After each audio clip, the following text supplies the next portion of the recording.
Halstead Telephone Company and R&J Broadcasting Incorporated is proud to present to you this broadcast on YourLiveEvent.com.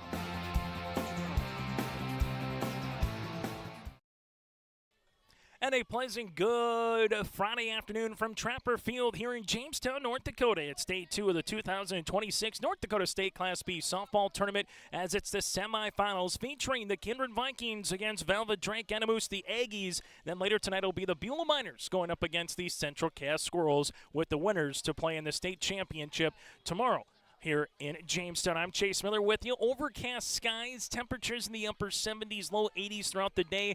Not much wind, but right now a lot of eyes being apprised to the radar to see when and or if how much rain comes through in this particular game, as there's some rain making its way from the South Dakota border north here towards Jamestown. We'll take a quick break, and we come back. We'll recap how both the Aggies and the Vikings got to this point. We'll hear from the coaches. That and more still to come today here in Jamestown. Farming today doesn't always feel the same way it used to. Then again, some of it feels all the same. Maybe it isn't so much the jobs that changed, but how they get done. Now that's a different story. Everything got bigger and smaller at the same time. Insurance, accounting, and taxes can get complicated, so you need someone who's looking to keep every dollar possible in your pocket. Ag Country.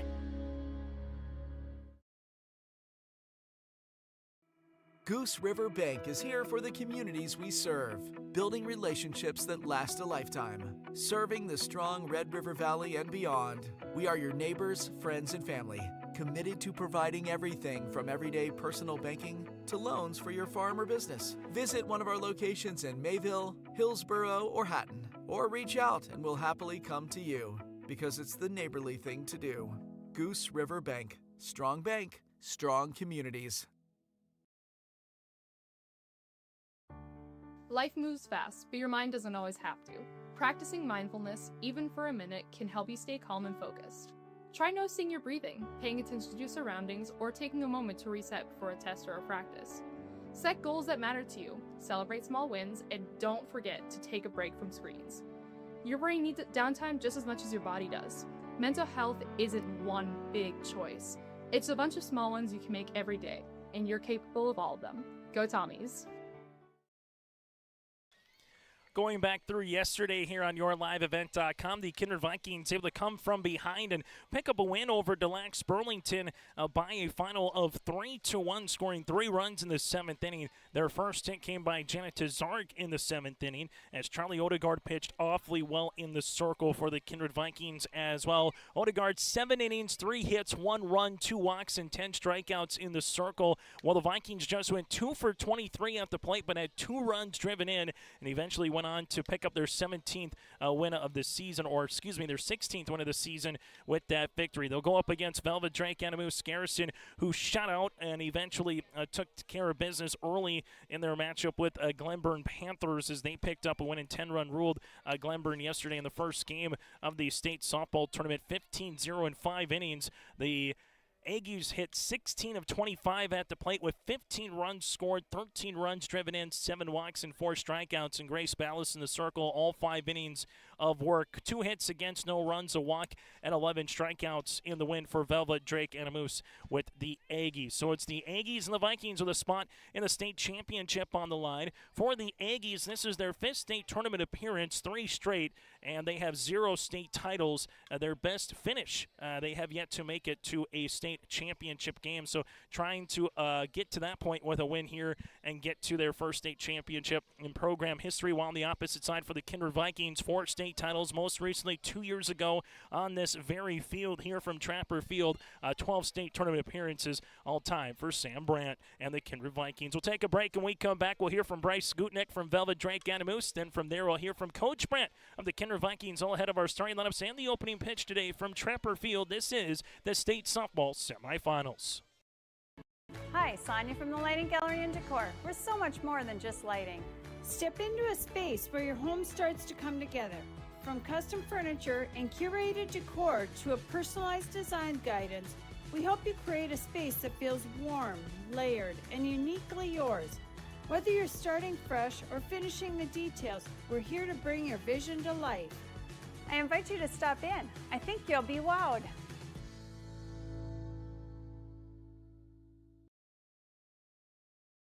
Imagine your life in Hillsborough, a place where neighbors know your name and opportunities are real. Here, you'll find affordable home lots and grants to help you build your future. In Hillsborough, safety, affordability, and community aren't just promises, they're our way of life. With a 24-hour fitness center, a strong school system, a trusted hospital, and a thriving business district, Hillsborough has everything you need to live well. Here, your family is our family, and your future shines bright. Discover Hillsborough, where small-town living means big opportunities.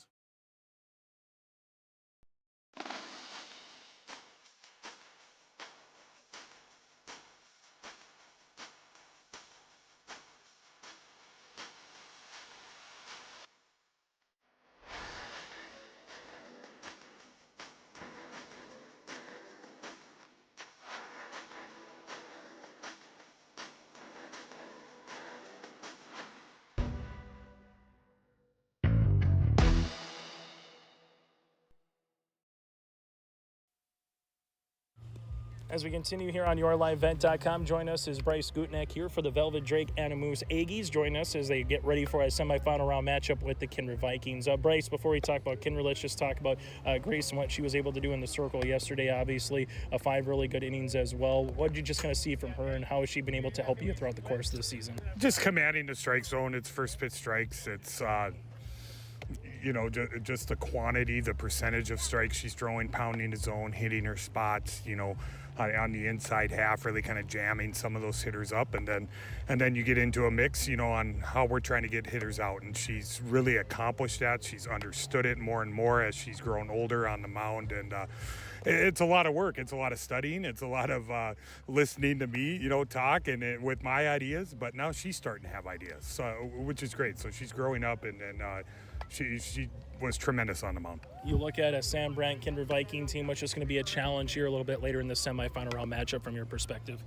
The biggest challenge I think they possess is they wreak havoc on the bases. They've done that since we've played them, since I've been here. The challenge they present when they get on and the movement on the bases and the way they do things, they'll bunt, they'll try and get the extra base. They do that really well, about as well as anybody, and we got to be prepared for it. And it starts with communication defensively and just being in tune every pitch. And the final thing that I'll ask you for you, Bryce, when the Aggies are playing well, what's a trait or two that really stands out to you about this year's version of 2026 Aggie softball? I've said it since the beginning of the year. I don't think I've had a team that hits the ball 1 through 9 like this. I really believe that, and we've shown it these last couple of weeks that the 7, 8, and 9 have been really good for us, and the 6 hole is as well. I think that is a challenge for other teams. I really think the way we hit the ball, it's the best hitting team I've had. I've said that a number of times. I'm saying it again, but if Grace is commanding the strike zone and we're doing the things we got to do defensively, I think we can get into a game. I don't want to be in a 2-1 game with some of these teams. I want to be able to put some runs up, put 6 or 7 up. I think I have the squad that can do it. Hey, Bryce, thanks so much for your time. Good to see you. Best of luck here today. Thanks, buddy. And again, Coach Gutneck here for the Aggies. We're back with more after this in Jamestown. The Kindred Public School District looks to collaboratively cultivate an environment that challenges learners to reach their full potential in a student-centered, community-supported environment while building authentic relationships that promotes active engagement in learning, literacy, and life. Kindred Public Schools' mission is to educate, prepare, and maximize student potential. Kindred Public School District, student-centered, community-supported. For more info about upcoming school events and news, go online to kindred.k12.us. In agriculture, the one thing you can count on is uncertainty. What if the GPS short circuits in your tractor? Do you have equipment breakdown coverage? Nodak Insurance has been insuring farmers and ranchers for over 70 years, and we've come across about every scenario you can imagine. Hi, I'm Chris Moen, your agent with answers at Nodak Insurance Company. I know insurance, I know North Dakota, and I might even know you. Call me today for details on how we can protect your farming operation at 757-1613.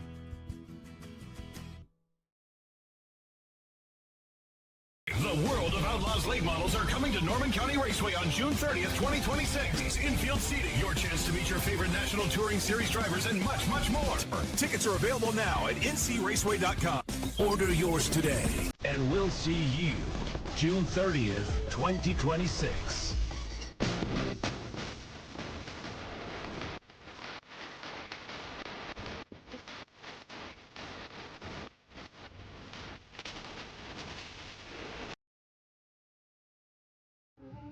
As we continue on the pregame show here today from Trapper Field in Jamestown, it is the semifinals. The Kindred Vikings going up against the Velva-Drake Anamoose Aggies. Joining us from Kindred's perspective is Sam Brandt. Sam, just yesterday, after a very warm day, just what's been the message to the team as you get ready for another West team and a quality pitcher here in Grace Ballas that you're going to see a little bit later on this afternoon?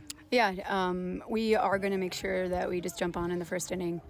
The biggest thing for us is just playing our game in these elements that we've practiced in hotter, we've practiced in worse, so being able to just enjoy it, have some fun, and jumping on in the first inning and feeling loose. The one thing about a game like this, you look at the radar, you're not sure if there's going to be a Jamestown bubble or not, what the play of the speed of game, so to speak, will. So how do you just try to not worry about it, whether you're in the field or you're batting, if you're going to have to play with a little drizzle as we're talking right now, that might be a little bit more than drizzle as the game progresses?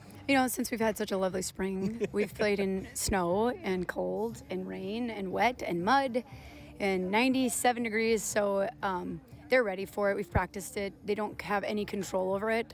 The only thing they have control over is what they put out on the field, and we're peaking right now. Right now, we're playing our best softball, and it's really exciting to see them be confident in everything they do. You mentioned about being confident. Obviously, you're a leading batter in terms of batting average. Janet Tazark really tattooed a ball yesterday in the seventh to propel that comeback. Just kind of what have you seen from her top to bottom this season, particularly at the plate?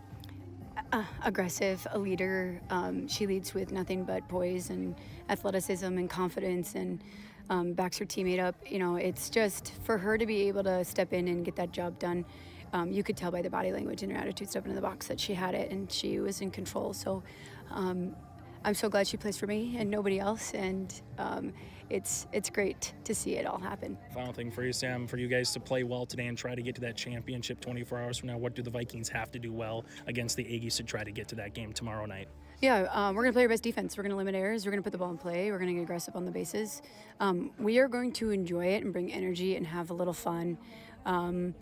With all the connections with Velva and Kindred, that's what it's going to be about, is having some fun and making sure that we string a few hits together. Sam, thanks so much for your time. Best of luck here today. Yeah, thanks, Chase. And again, Coach Brandt, head coach for the Vikings, will continue with more after this here in Jamestown.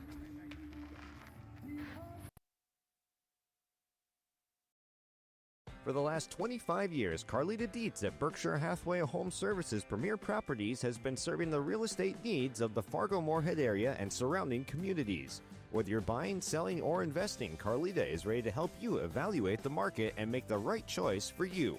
Take the first step into settling into your next home by calling Carlita Dietz at Berkshire Hathaway Home Services Premier Properties at 701-367-5918. Experienced, confident, qualified. Carlita Dietz. Well, we heard from the coaches. It's now time to get to our starting lineups, brought to you in part by American Crystal Sugar Company. Live the sweet life with quality products, grower-owned, crystalsugar.com. The Kindred Vikings, the visitors on the scoreboard out of Region 1 in their white attire. Vikings across the front in blue with outline of black with the blue numerals as well, white tops and the white bottoms. The Vikings head coach is Sam Brandt. They'll go like this. Emma Schmitz, the freshman center fielder, will be batting in that leadoff role with Josie Mathis, the senior second baseman, batting second. Janet Tazark, the junior shortstop, is batting third with Sierra Nipstead. The sophomore third baseman is batting fourth. Lila Kittleson, the senior catcher, batting fifth with Brianna Fuchsa, the senior first baseman, batting sixth. Charlie Odegaard, the senior pitcher, batting seventh. Kate Odegaard in left field, the sophomore, batting eighth. And Lauren Schliemann, the freshman designated player, will be batting ninth. And you have Izzy Hillman, the right fielder, in the flex spot here for the Vikings. Vikings 16-5 on the season, again with Schmitz, Mathis, Tazark, Nipstead, Kittleson, Fuchsa, Charlie Odegaard, Kate Odegaard, Schliemann, and Hillman out in right field in the flex. Hudkins in left field with Kittleson in center here for Velva-Drake Anamoose. You have Emma Ballas in right field.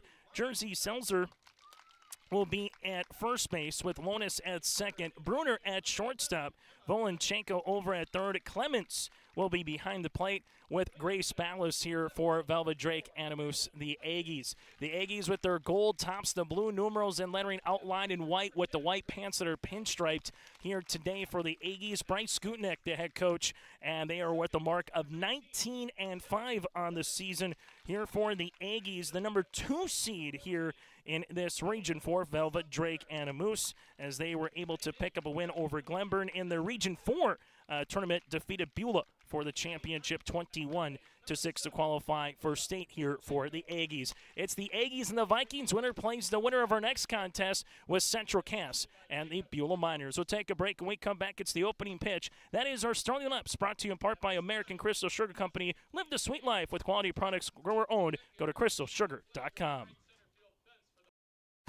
R&J Broadcasting Incorporated is accepting applications for a broadcast sales representative. Applicant should be self-motivated, organized, have ability to communicate clearly, and the desire to help our customer partners grow their business with customer service for their advertising and marketing needs. All experience levels are encouraged to apply. To apply, email your resume to apply@rjbroadcasting.com. R&J Broadcasting Incorporated is an equal opportunity employer. Growers, prepare your fields and yields against the wet conditions today and beyond with the Drain Tile project from Chad's Excavating out of Mayville. Drain tiling will improve and increase your yield and land values for years to come. Chad's Excavating provides free detailed estimates, and with over 40 years of combined success, they provide professional installation and service. Call Chad today to prepare for your future and any questions that you might have. That's Chad's Excavating out of Mayville, helping farmers grow.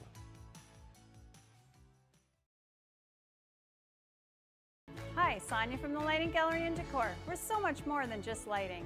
Step into a space where your home starts to come together. From custom furniture and curated decor to a personalized design guidance, we help you create a space that feels warm, layered, and uniquely yours. Whether you're starting fresh or finishing the details, we're here to bring your vision to life. I invite you to stop in. I think you'll be wowed.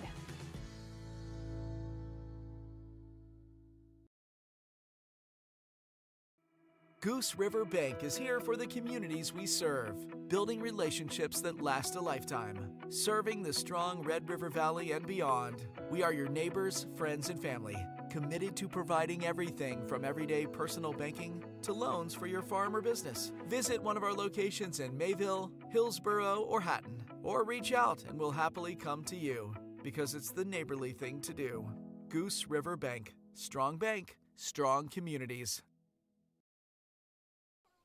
As we get ready for the opening pitch here, it's the Kindred Vikings, and alongside with the Aggies here of Velva-Drake Anamoose. The Aggies, via the 2 seed, will be the home team on the scoreboard. For the Kindred Vikings, they knocked off this 3 seed of Delax Burlington, Lewis and Clark earlier today in the consolation portion of the tournament. The Delax Burlington Lewis and Clark Lakers able to defeat Glenburn in 5-13-2. Harper Feller went 2 of 3 with 3 RBIs in the win. Then Thompson defeated Pembina County North 7-6. Kyer Hurst hit a 2-run homer, went 2 for 4 with 3 runs scored and 2 runs driven in for the Thompson Tommies. So 7th place tomorrow morning will be Glenburn and Pembina County North, followed by the Consolation Championship roughly at around 11:15 with Delax Burlington, Lewis and Clark, and Thompson.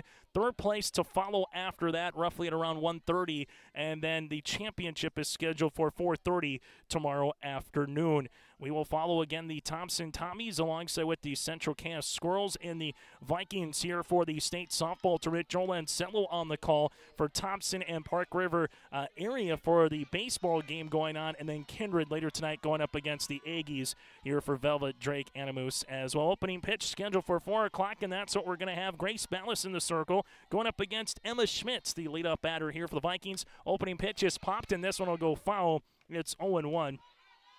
Right at 4 o'clock as this game is off and rolling. Schmitz went 0 for 3 with 2 strikeouts yesterday at the plate, as the Vikings had just 2 hits in the 7th inning, going 2 of 23 at the plate, but eventually going on and defeating the Lakers 3-1, scoring all 3 runs in that top of the 7th inning. The 0-1, that'll run up.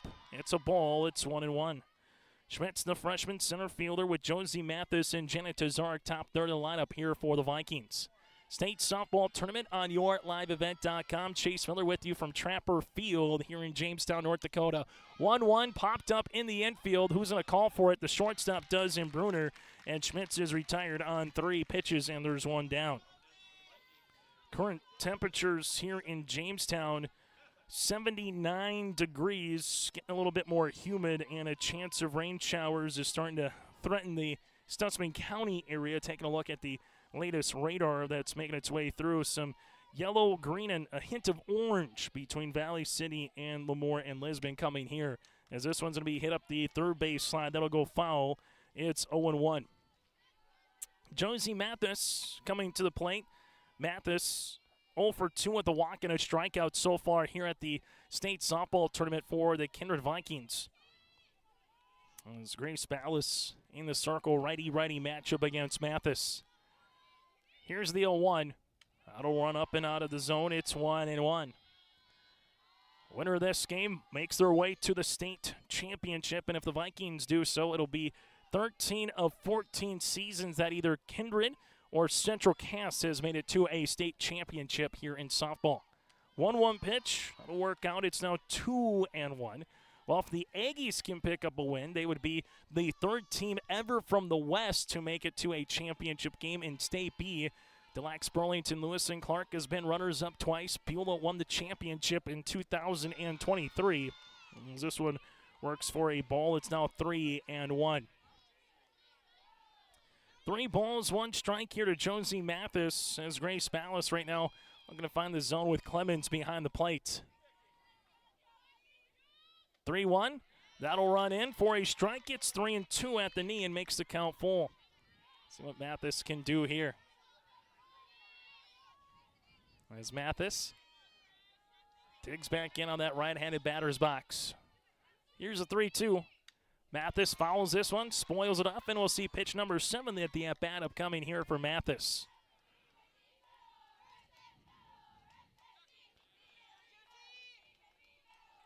Three balls, 2 strikes, 1 down here as Grace Ballas in the circle with the payoff pitch. That'll be out of the zone for a walk. Good at bat for Mathis. She draws a free bag. And for Ballas, she has her first walk of the afternoon. Now to Janet Tazarek. Tazarek got the first base hit for the Vikings yesterday in the 7th inning as Tazarek in that game able to go 1 of 3 with a run scored and a strikeout against Piper Feller. Runner at first base is Josie Mathis. Mathis takes a dance off of first. She'll stay put, and this one misses for a ball. It's 1-0. The junior shortstop again going up against Grace Ballas here in the circle. 22nd game of the season for the Vikings. Game number 25 of the year for the Aggies. 1-0 off and is laced in the air and down for a base hit into left. First hit of the ball game for the Vikings goes to Janet Tazarek. Runners at first and second. And Kindred threatening with Sierra Nipstead coming up to the plate. It took till the 7th inning to get a base hit yesterday against the Lakers. It takes the top of the first here for the Vikings to get their first base hit against Velva-Drake Anamoose. Now to Sierra Nipstead. Nipstead 0 for 2 with a run scored, a walk, and a strikeout yesterday here for the Vikings.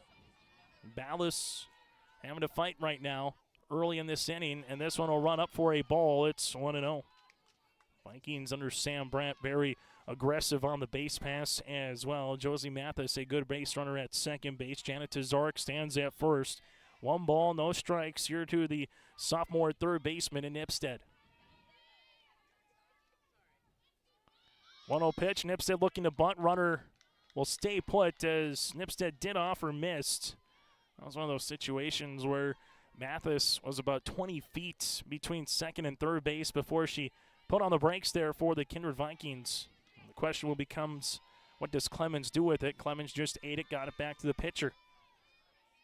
1-1, Nipstead takes a strike. It's now 1-2. Good pitch by Grace Ballas. Middle in at the knee. It's now 1-2 here to Sierra.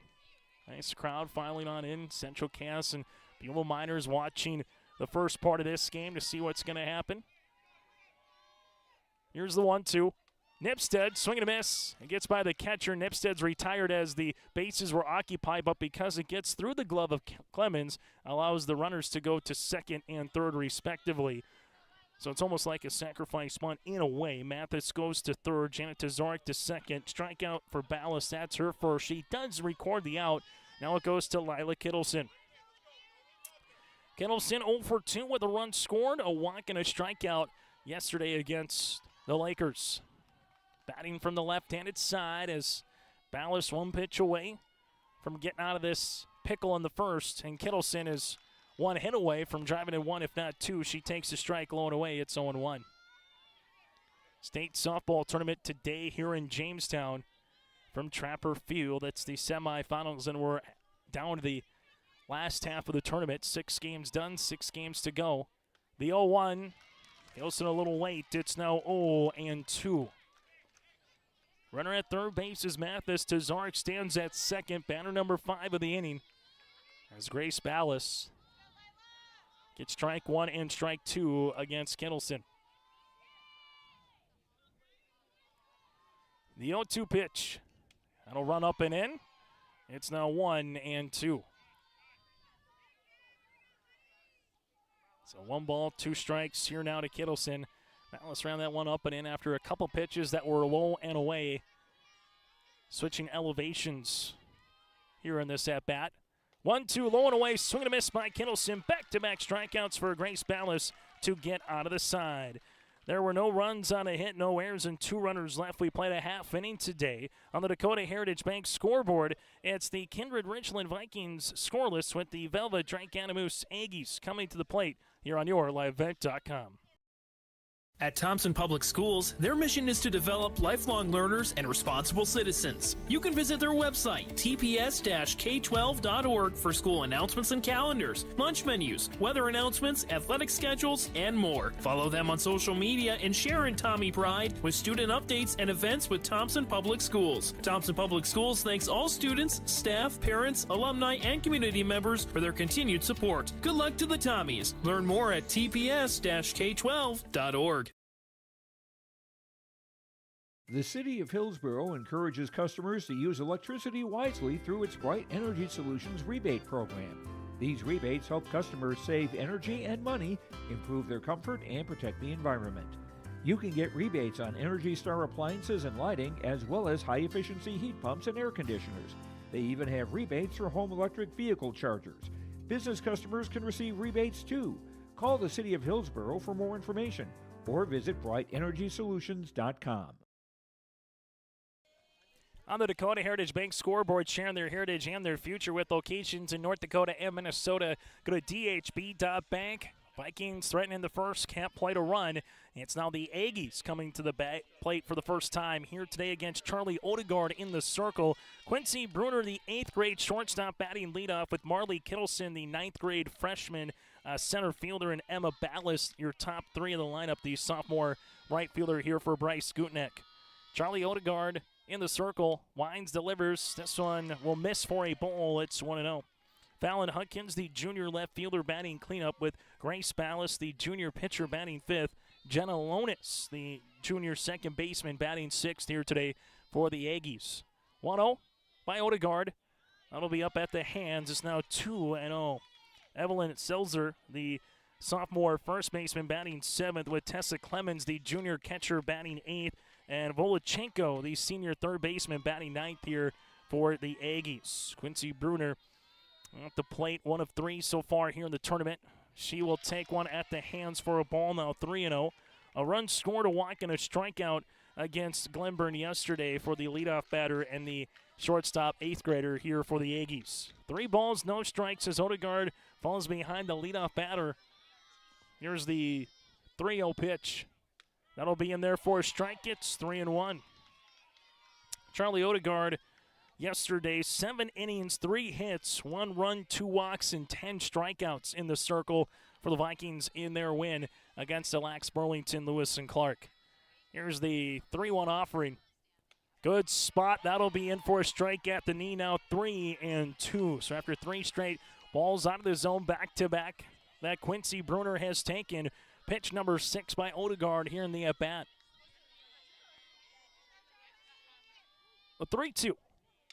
Popped up foul, and we'll see pitch number 7 here for Quincy Bruner.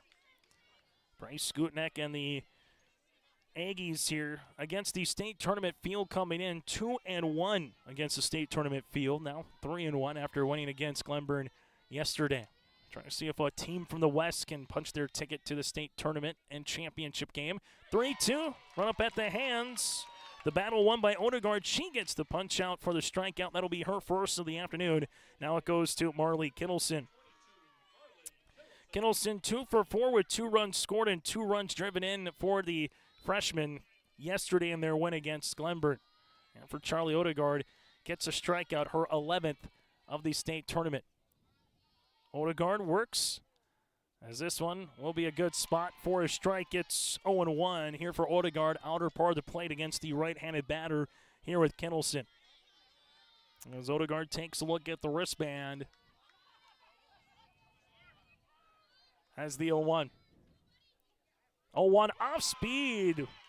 Well, in front was Kittleson. It's now 0-2. Good job by Charlie Odegaard yesterday, switching speeds and elevation. And there, that's the first off-speed pitch. Kittleson well out in front. Here's the 0-2. Does it again, but that one missing out of the zone. 1 ball and 2 strikes. Coming into this game, you felt like could be similar to what we saw yesterday from a Kindred point of view, where runs could be few and far potential to come by with 2 quality pitchers in the circle.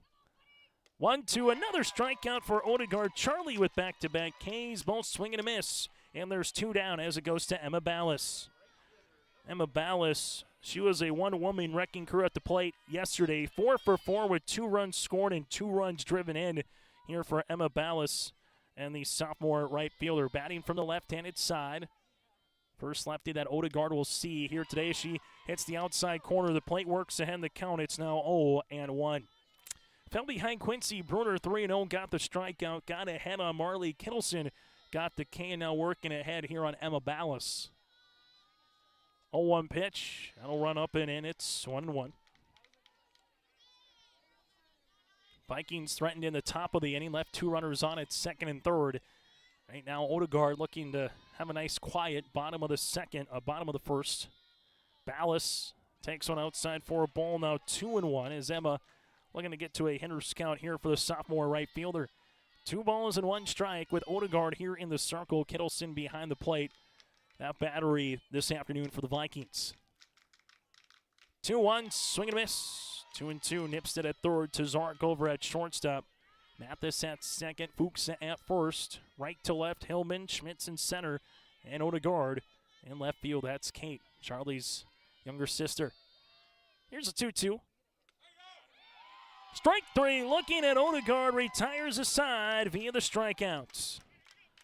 3 up, 3 down as we played 1 today on the Dakota Heritage Bank scoreboard. We're scoreless as we head to inning number 2.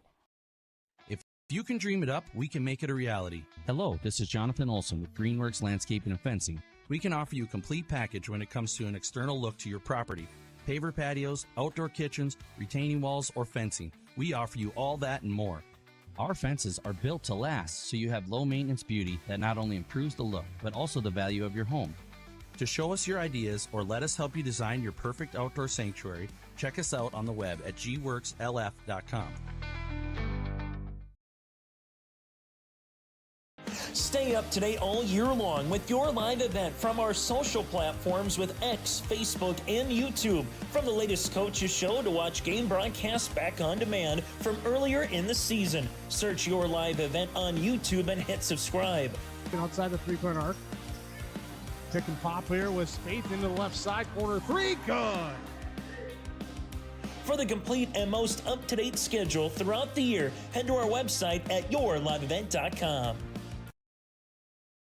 As we head to the top of the second inning, the Vikings 6, 7, and 8 batters. Brianna Fuchs, Charlie Odegaard, and Kate Odegaard due up here for head coach Sam Brandt and the Vikings. A reminder, we'll have their baseball game coming at you a little bit later on, 6:30, 7 o'clock, pending kind of how that Thompson Park River area game goes.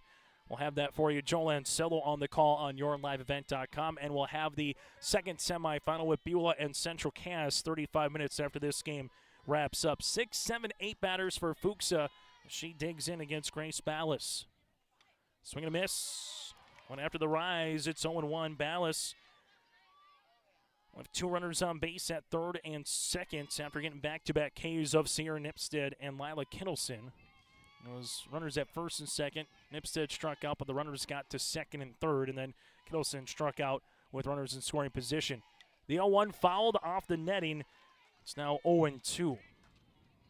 As the skies are turning a little bit more into that rain shower probability. Everyone kind of looking at the radar between innings, seeing if they need to find that umbrella or maybe rain jacket. Already seen a few sprinkles here today in the Buffalo City. No balls, 2 strikes here to Fuchsa. And Fuchsa fouls this one over the press box and will keep it at 0-2. Tomorrow morning, if you're coming out to Jamestown, the 7th-place game will start at 9:30 in the morning for a little breakfast and softball. That's a rolling schedule after that, with the Consolation Championship at about 11:15, 11:30. Then you'll get to the 3rd-place game around 1:30 with the championship at 4:30. Here's the 0-2 from Grace. Off speed, Grace Ballas gets the strikeout. Brianna Fuchsa is retired, and 3 straight strikeouts here for Ballas in the circle, and there's one down to open up the top of the second inning. Charlie Odegaard, the senior pitcher, delivered the game-winning 2 RBI single in the 7th inning yesterday here for the Vikings. And check swing, fouled off. It's now 0-1. As the Vikings just found a way to keep it close, and give credit to Charlie Odegaard yesterday against Feller from Des Lacs, Burlington, Lewis, and Clark. She went pretty much toe-to-toe, if you will. I know in baseball and softball you don't compete against the other pitcher in terms of at the plate and a hitter every game, but you got to keep your team close if the other one is pitching well. And both of them did that as Odegaard hits this one foul. It's 0-2, and Grace Ballas going right at these Viking hitters here in the second inning, getting ahead on Fuchsa, getting ahead on Odegaard. It's pitch number 3 upcoming here to Charlie. Senior pitcher for the Vikings. As righty-righty here with Grace Ballas. I'll take for a ball. It's 1-2. 1 ball, 2 strikes. Here Charlie Odegaard as Grace Ballas in the circle right now for the Aggies. On for her 7th inning of work of this state tournament. That one missing for a ball out of the zone. Trying to get Odegaard to chase on the outer half of the plate. Doesn't. It's now 2-2. So 2 balls and 2 strikes to Charlie here on the top of the second inning from Trapper Field. Swing and a miss. 4 consecutive strikeouts for Ballas. And there's 2 down here on the top of the second inning as it goes to Kate Odegaard, the sophomore left fielder. A couple teams from the same region. You have 2 from Region 4 with the Aggies and the Miners, and 2 from Region 1 with the Vikings and the Squirrels here in the semifinal.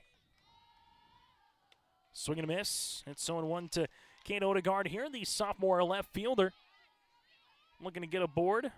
Vikings with a walk and a single in the first, but after that, 4 consecutive strikeouts for Grace here in the circle. The 0-1 on the way. That'll work outside for a ball. It's 1-1. For the Aggies, bottom half of the second, Hudkins, Grace Ballas, and Jenna Lonis for the 4, 5, and 6 batters due up in the bottom half of the frame. 1-1 pitch upcoming for Grace Ballas. Swing and a miss. 1-2, and Ballas so far has that rise ball working and getting a lot of swing and misses on it as it stands right now for the Aggies. 1-2 to Kate Odegaard. Odegaard looking to put the ball in play. Ballas looking to strike out the side. The 1-2 took a little off it. Strikes out the side. Her 5th in a row to finish off the top of the second inning. We're scoreless as we head to the bottom of the second between the Aggies and the Vikings. Halstead Telephone Company delivers fast broadband internet, telephone, and cable TV to residents in this region, including Halstead, Shelley, Neilsville, Climax, Fisher, Bigland, Gentilly in Minnesota, and Hillsborough, Caledonia, Gardner, and Argusville, North Dakota. Serving the area residents since 1904, Halstead Telephone continues to create a bright future for this region using 100% fiber optic technology. Service plans offer flexibility and choices, and there's local support personnel ready to help. Contact Halstead Telephone Company today.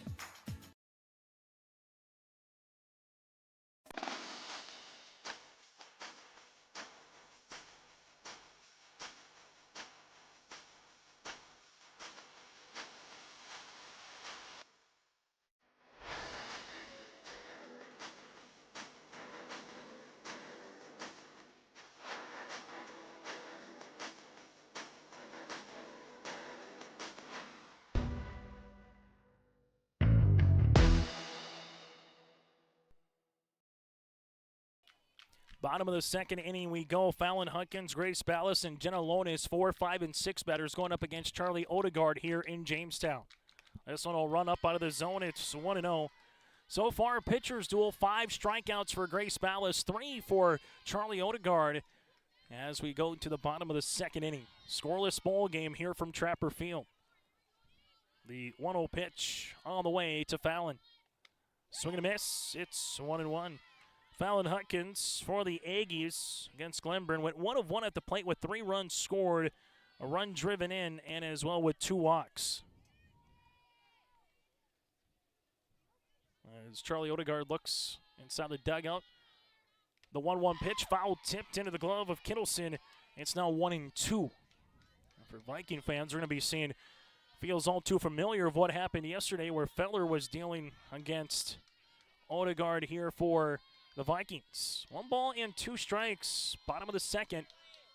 Odegaard with the 1-2, that'll one hop towards the catcher in Kittleson. It's now 2-2. Get through these games today, 4 games tomorrow, and then that puts a wrap on the state softball and state baseball tournaments here in Jamestown this weekend. The 2-2 pitch. Miss low, now 3-2. Full count to Bruner. 1-2 count to Kittleson and Emma Ballas with a 2-2 count. And it's now 3 balls and 2 strikes to Fallon Hunkins. 3-2 pitch, swing and a miss, and Odegaard gets the strikeout. Her third swing and a miss came. There's 1 down, 4 batters up, 4 batters out, and the Aggies looking to see if they can put the ball in play as it goes to Grace Ballas. Ballas 1 of 3 against Glenburn with a run driven in and a run scored in the quarterfinals. There's a swing and a miss. It's 0-1, and Odegaard so far doing a good job attacking the zone, forcing the Aggies batters to try to put one in play. Have some good movement here right now.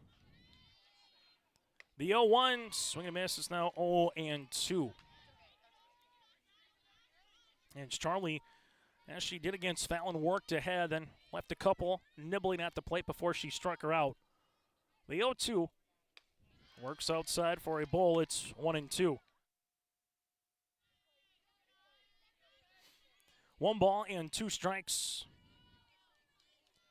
Here to Grace Ballas. Off-speed pitch. That'll miss up and out of the zone. Now 2-2. Cat and mouse game always between pitcher and catcher, especially if you see a pitcher getting a certain pitch working early. Do you sit on it or you go on set on an off-speed? The 2-2. This one will be fouled back to netting, and the 6th pitch of the at-bat will be upcoming here for Grace Ballas. Jenna Lonis due up next for the Aggies. A good season for Bryce Skutnik, and something he talked to us on the pregame show. He feels like 1 through 9 best Aggie team that he's had in terms of softball that has the ability to put the ball in play. 2-2, that'll go out of the zone, work the count full, 3-2. So very similar to Hunkins. After falling behind, Grace is able to work a full count. Full count with Quincy Bruner, Fallon Hunkins, and now Grace Ballas. Payoff pitch on the way for Charlie Odegaard.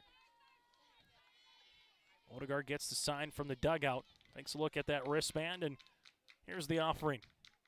3-2, swing and a miss, and Odegaard with her 5th strikeout of the afternoon. 2 down. Jenna Lonis, the junior second baseman, now to the plate. Lonis, 2 for 3 with 2 RBIs, 2 runs scored yesterday for the Aggies. 2 down, nobody on, bottom of the second. Odegaard able to hit the outside of the portion of the plate for a strike. It's 0-1. As Odegaard takes a look inside that dugout. 0-1 pitch, off speed, hit in the air. That's just straightaway center. Schmidt's on her horse to right center. That gets over her. Rounding first, on her way to second is Lonis. Lonis is going to throw it, hits the cutoff to Mathis, and sliding in is Lonis for a triple. First hit of the game for the Aggies, an extra base hit. It's a triple, and the Aggies now threatening here in the bottom of the second. Schmitz took 1 step in from center field, and that 1 step allowed the ball to get over her in right center. And off and running with 2 outs was Jenna Lonis as she stands at third base. Now it goes to Selzler. Evelyn, 3 for 3 yesterday with 2 runs scored and 4 runs driven in against Glenburn. First pitch swinging, takes a swing and a hack at it. It's 0-1. So first hit against Charlie Odegaard, and it snaps a streak of 5 consecutive batters being punched out by Charlie in the circle as well. No balls and a strike with Lonis at third. Good job by Kittleson, having to get out of her crouch to save that one from potentially going to the backstop. It's 1-1. So 1 ball and 1 strike as Charlie Odegaard with the 1-1. Evelyn Seltzer took another hack at it, missed it low. It's now 1-2. 1 ball, 2 strikes with 2 outs. Odegaard looking for another punch out. The 1-2. Missing though, went back to the same spot. Seltzer this time decided to take it. It's 2 balls and 2 strikes. So went a couple at the knee. We'll see if she brings a rise here for Charlie Odegaard. 2-2 pitch, swung on and missed, and Odegaard strikes out the side yet again. No runs on a hit, no errors, and a triple left at third. We played 2 today here on the Dakota Heritage Bank scoreboard. We're scoreless as we head to the top of the 3rd inning. At Bank North, we strive to enrich the lives of everyone we serve. One transaction, one relationship, and one community at a time. We do it by supporting kids and schools, pitching in to help neighbors in need, partnering with rural businesses, and providing all the traditional and modern banking products and personalized lending services you expect from a reliable financial partner. Bank North, always true. This is Chris from Agassiz Precision Ag, your local precision planting dealer. Say thank you to the farmers you come into contact with every day. They have chosen a career that is as much their deep passion as it is an absolute necessity for you and I. Spring is upon us and there will be farm equipment on the roads. Give them your patience and room to do their jobs. Trust me, they would rather be off the road working in their field than dealing with traffic. From all of us here at Agassiz Precision Ag, we say thank you and have a safe spring. Top of the 3rd here on YourLiveEvent.com. The Vikings and the Aggies scoreless. Winner has a date in the championship tomorrow afternoon at 4:30 here from Trapper Field. And Grace Ballas and Charlie Odegaard have 11 strikeouts combined so far here in this contest. As we head to the 3rd inning, it'll be 9 1-2 batters with Lauren Schliemann to lead things off here. 0 for 2 with the strikeout yesterday here for the Viking product. The freshman designated player here this afternoon for head coach Sam Brandt. Ballas sees this one. Schliemann foul tipped. It's 0-1. No balls and a strike. Clemens behind the plate, Volencheko at third, and Bruner over at shortstop here for the Aggies. 0-1 on the way from Grace. Fouled, and this one on top of the netting. It's now 0-2. Lonis at second with Selzler over at first. Emma Ballas in right field. Straightaway center is Kittleson, and Huckins stands in left. No balls, 2 strikes. Here to Schliemann. As Grace Ballas looking for her 6th strikeout, first time through the lineup card. 0-2, just off the plate, now 1-2. And Grace Ballas has struck out the last 5 batters she has seen. 1 ball, 2 strikes. Here to Schliemann. Ballas with the 1-2. Got her out in front. Make it 6 straight strikeouts. First time through the lineup card. Ballas goes 2 1/3. 1 hit against, 1 walk, and 6 strikeouts. And she has retired the last 6 batters via the K. And all of them have been a strikeout swinging. Now to Emma Schmitz. Popped out her last time up. As this one will be a 1 hopper to Clemens. It's 1-0. Popped out to Bruner her last time up to open up the contest back at 4 o'clock. Currently 31 minutes, 2 innings played and in the books on the Dakota Heritage Bank scoreboard. Chase Miller with you here today from Trapper Field. Thank you so much for joining our broadcast as the 1-0. That'll work out of the zone now 2-0. Give us a like on this game link if you're enjoying our broadcast. Also subscribe to our YouTube channel. And subscribe by searching Your Live Event or check out our complete schedule at yourliveevent.com. 2-0 pitch. That'll work up. Now 3-0. So 3 balls and no strikes on the way to the freshman center fielder. As for Ballas, first 3-ball count since the first inning, as this one will be a 4-pitch walk. Last batter to reach was Josie Mathis and Janet Tazarek. Mathis earned a walk in the first. Tazarek earned a single behind her, and those are the next 2 batters scheduled up for the Vikings. So a 1-out single for Emma Schmitz will be at first base. Second time through the lineup card here for the Vikings with Josie Mathis.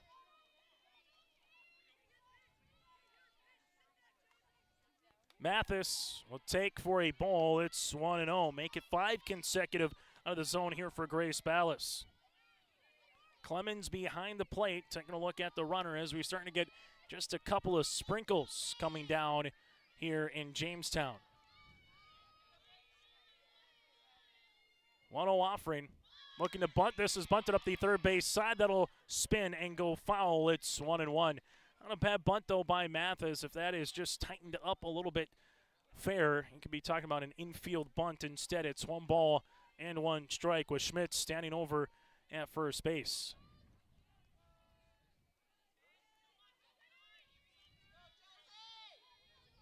As the 1-1 will be upcoming here with Mathis.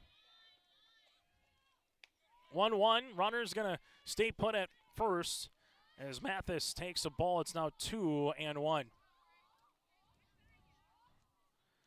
So 2 balls and a strike here to the senior second baseman. Vikings, after a strikeout by Schliemann, get Schmitz aboard, trying to see if they can put the ball in play. They've done it twice today with a pop-out and a single against Ballas. 2-1 here for Grace. Looking to bunt. This one's bunted up the third base side. The third baseman, Volenchenko, will play it in time for the out. Good stretch over at the first base by Selzer. Volenchenko with a nice throw. 5-3 on the putout. Does move Schmitz up. It's a sacrifice bunt. Runner will be in the scoring position. The second runner here, make that the third runner for the Vikings in scoring position, as now it goes to Janet Tazarek. Tazarek with a single, her last time up, will like to do the same thing here and give the Vikings a lead with Schmitz at second base. First pitch swinging, popped it up in the air to the first baseman, Selzer, to retire the side. No runs, no hits, no errors, and a runner left. We played 2.5 today on the Dakota Heritage Bank scoreboard. Kindred and Velva-Drake Anamoose scoreless on yourliveevent.com. Treat yourself to a great career at American Crystal Sugar Company. Team up with quality people making quality products. Full-time and year-round in a stable business. With great pay and benefits including time off available from day one. American Crystal Sugar Company invests in you to promote your continued growth and career advancement. Grow your career doing your best work within the world's best beet sugar company. Apply online today at AmericanCrystalCareers.com.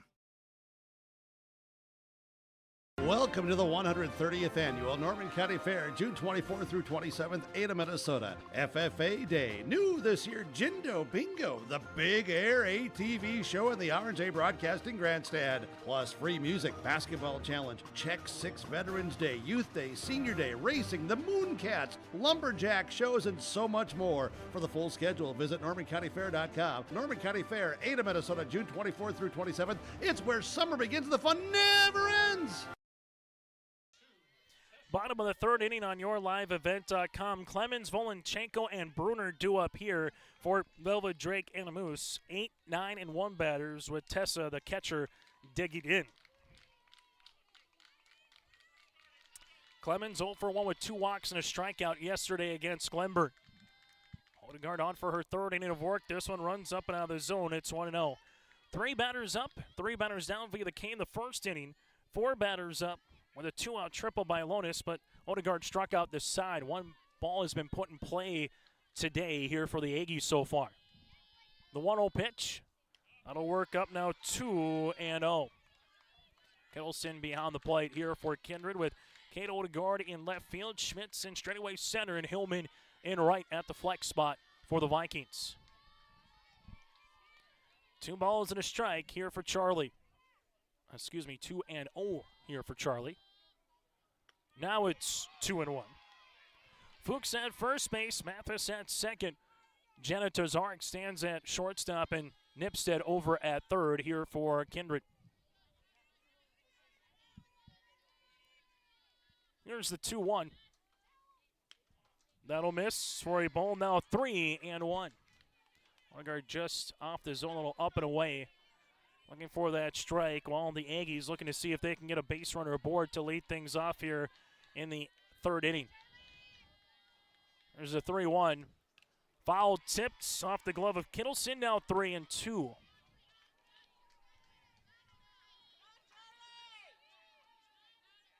Three balls, 2 strikes here to the junior catcher in Clemens.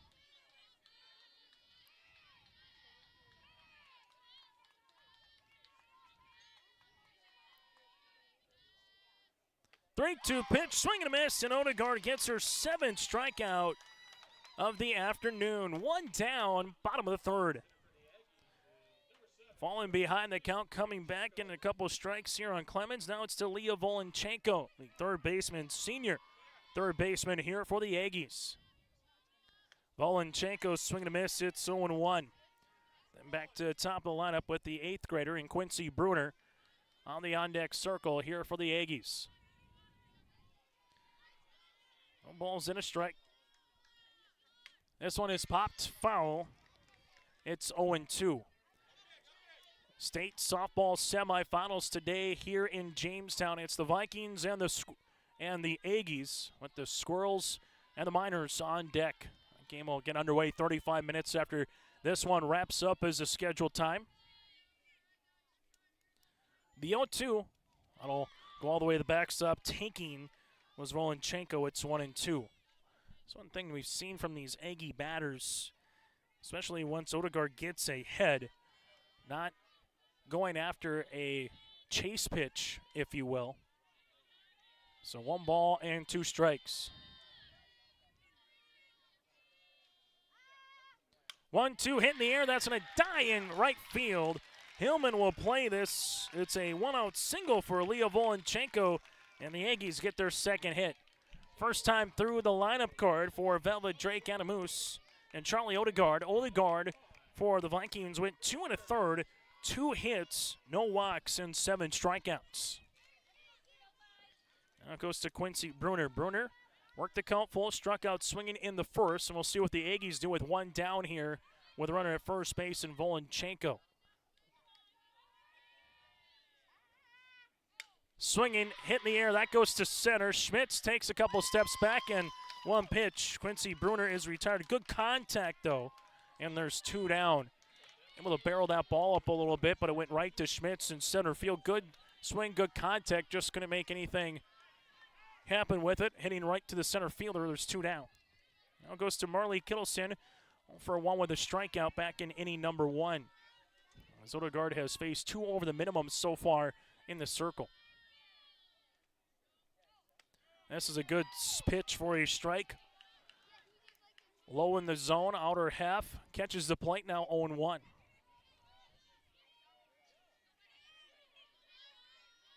So no balls and 1 strike here with Kittleson. 0-1, then a 1 hop. Runner will stay put. As you have Lila Kittleson behind the plates. Doing a good job smothering that. There's a good catcher. 1 now, 1-1. Righty-righty matchup with Marley Kittleson at the plate. 1-1, rise ball, runner's gonna go throw down, in time for the tag, yes she did! Kittleson to Tazarek, and Leah Volenchenko is caught stealing. That'll retire the side. No runs, make that 1 hit, no errors, and no runners left as we play 3 today on the Dakota Heritage Bank scoreboard. We are scoreless going to the top of the fourth inning. For the last 25 years, Carlita Dietz at Berkshire Hathaway Home Services Premier Properties has been serving the real estate needs of the Fargo-Moorhead area and surrounding communities. Whether you're buying, selling, or investing, Carlita is ready to help you evaluate the market and make the right choice for you. Take the first step into settling into your next home by calling Carlita Dietz at Berkshire Hathaway Home Services Premier Properties at 701-367-5918. Experienced, confident, qualified. Carlita Dietz.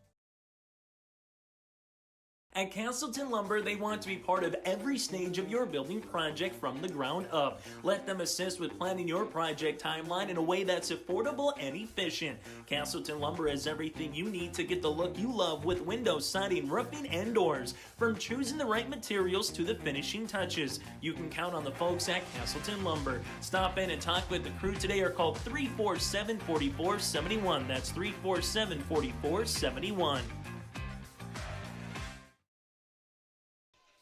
Update for you from Jack Brown Stadium between Thompson and Park River. It's scoreless in the bottom of the first inning. Park River threatening right now.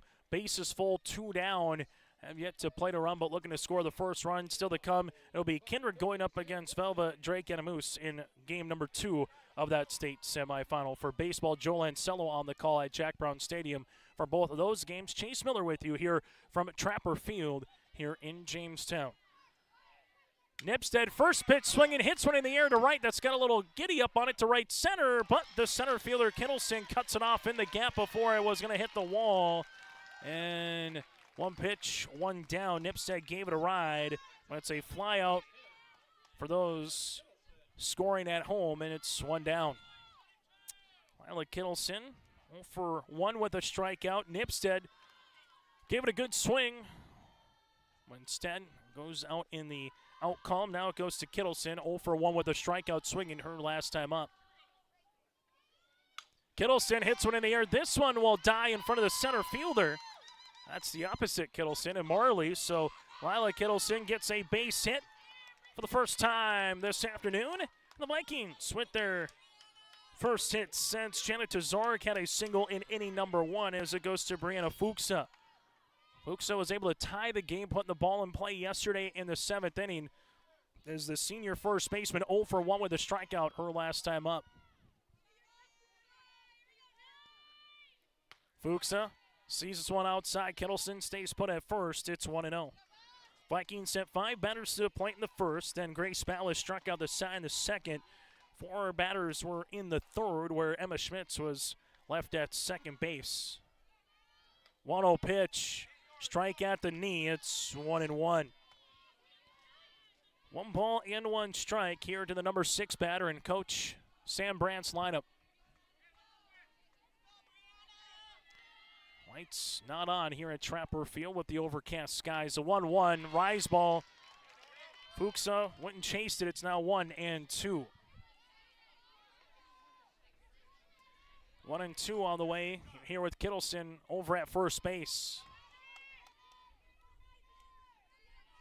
As Grace Ballas. 1-2 pitch. Fuchs a swing and a miss. Back-to-back strikeouts. And there's 2 down as it goes to Charlie Odegaard.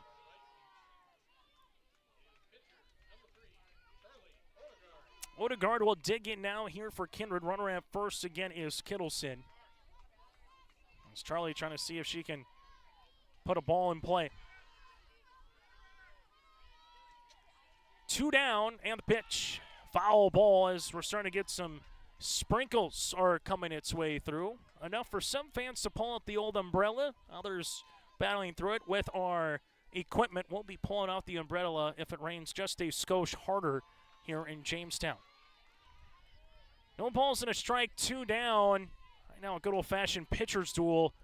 What more would you expect in a state semifinal? 0-1 off-speed pitch. Ballas got the upper part of the plate. It's 0-2. The Aggies will send up their 2, 3, and 4 batters with Marley Kittleson to lead things off in the bottom half of the 4th inning. Wind starting to pick up a little bit, blowing in from left field. Here's the 0-2. That'll miss out the zone throw. Down runner's going to come in, and it's a stolen base here for Lila Kittleson. And The rain's coming through enough now where we're going to pop the good old umbrella, as we alluded to here. So we'll have 1 ball and 2 strikes with Charlie Odegaard. The pitch, swing and a miss, and Ballas gets the strikeout. And for the Vikings, they have left all 4 base runners in scoring position as Ballas gets another strikeout, back-to-back Ks to finish the 4th. There were no runs on a hit, no errors, and a runner left. We've played 3.5 today on the Dakota Heritage Bank scoreboard. We're scoreless on yourliveevent.com. The City of Hillsborough encourages customers to use electricity wisely through its Bright Energy Solutions rebate program.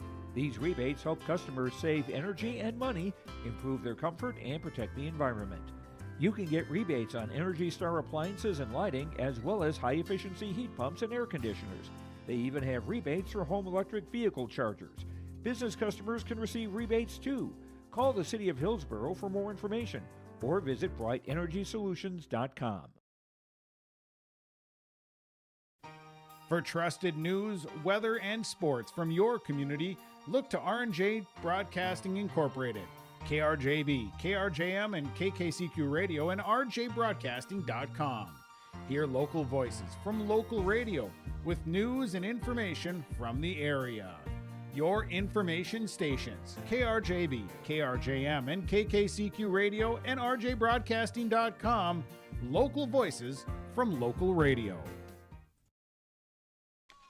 As we come to the bottom of the 4th inning here on yourliveevent.com, the wind and the rain have all picked up, and now fans are starting to scamper to some drier conditions.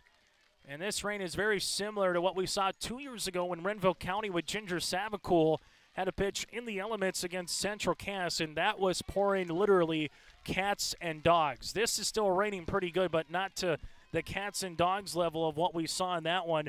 Regardless, right now the umbrella is out in front of us with the wind and the rain blowing directly into our broadcast booth and we continue to play on here in the bottom of the 4th inning. Swing and a miss, says Marley Kittleson back up to the plate after the the throw out of Leah Velva-Drake over at second base. The 0-1 pitch on the way here for Charlie Odegaard. Swing and a miss, and now when it pops the glove of Kittleson, it's like a splash pad with a little kid sliding down on a hot summer's day down a hill like a slip and slide. Those were always fun, but dangerous, but fun. As you get older, they become more dangerous. No balls, 2 strikes. Odegaard looking for her 8th strikeout in the circle here, playing in the elements. The 0-2. That'll miss for a ball. It's 1-2. So 1 ball and 2 strikes. As Charlie Odegaard takes a look over at Sam Brandt. Call her Chucky for her nickname. 1-2 out of the zone, and very reminiscent to what we're seeing by these Aggie batters. Maybe haven't put the ball in play a lot, but when they've fallen behind the count, able to work it a little bit against Charlie. And if we're talking baseball, we'd say you're eating up some pitches, but here in softball, not the case. There's no pitch count or rest count. You can throw as many as you want and come back the next day and pitch. 2-2 pop. This one will go foul, and we'll keep it at 2 balls and 2 strikes. The 2-2 pitch upcoming here.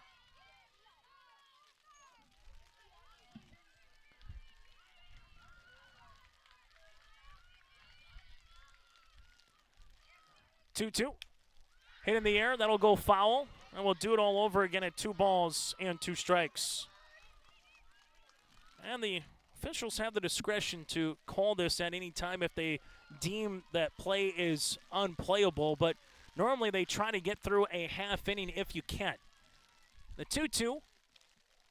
Off speed, foul tipped, and we'll do it all over again. And now it's starting to get to the point, too, for if you're the pitcher, the batter at the plate with the rain coming down, what's kind of your grip with your cleats a little bit here in a game like this? Again, Trapper Field, all natural dirt and grass, no turf to speak of.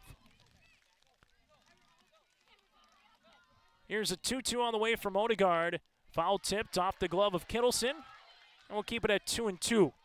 Wind blowing in from left, 195 down the left field line, 195 to right, and pretty much straightaway center. 6-foot-high walls, so if you do get a hold of one, you can't get just a straight line drive shot. You see it more so in baseball fields than we do for softball across the state. Good at bat between these two of Kittleson and Odegaard, and Odegaard wins the battle. Her 8th strikeout in the circle, a swing and a miss, and there's one down. As it goes now to Emma Ballas. She struck out looking her last time up for the sophomore right fielder. One down, bottom of the 4th inning. Aggies being the seeded team, the home team on the scoreboard. Kindred coming in as a unseeded club as this one missing down and away. It's 1-0. Bryce Skutnik and this Aggie club trying to make it to a state championship here this season in 2026. Sam Brandt and the Vikings, they have fond memories here in Jamestown. 1-0, swung on. It's now 1-1. For Bryce and Sam, both of them said even yesterday in talking to in the pregame, there's a lot of connections with Tim Brandt, the husband of Sam Brandt. These two know each other well off the field from their Magic City days. The 1-1 will be fouled off.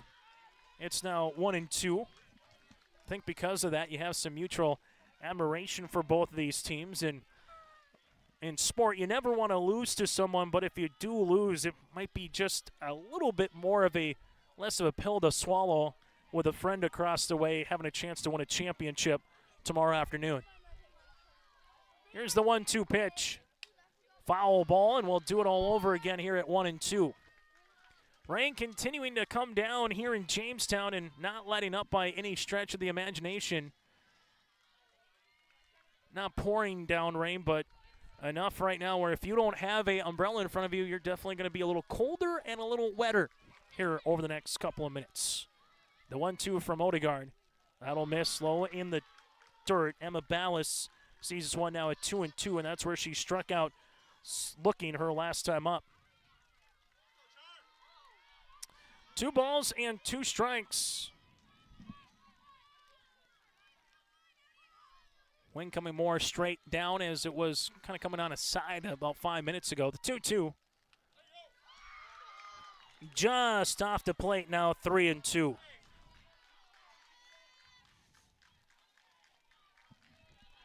So 3 balls, 2 strikes, 1 down here to Emma Ballas. And the pitch. Going to be hit on the ground up the first base side, foul. And we'll keep it at 3-2. We'll do it all over again as just got to love spring sports and Mother Nature all tied in together a little bit here. A week ago, we were talking rain at the state track and field meet on a Friday. What's it about Friday in high school sports in the state where you get more rain as well? And with this rain, that's going to be impacting the state baseball tournament over at Jack Brown. 3-2 pitch here for Charlie Odegaard.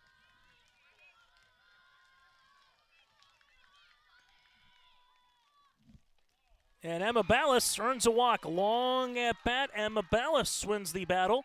First walk of the game for Charlie Odegaard, and Ballas will take first base. And now it goes to Fallon Hutkins. Hutkins 0 for 1 with a strikeout, swinging her last time up. Worked the count full back in inning number 2.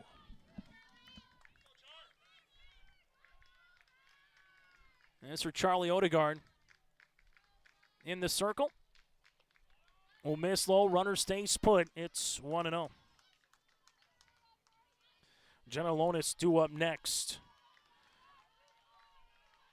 Grace Ballas due up next. Fallon Hunkins takes the ball. It's 1-0. She struck out her last time up. 1-0 pitch. That'll miss for a ball. It's 2-0. One area that has been a theme in this state softball tournament is the amount of walks and batters being willing to take some quality pitches just off the zone to try to win an inning. 2-0, swing and a miss. It's now 2-1.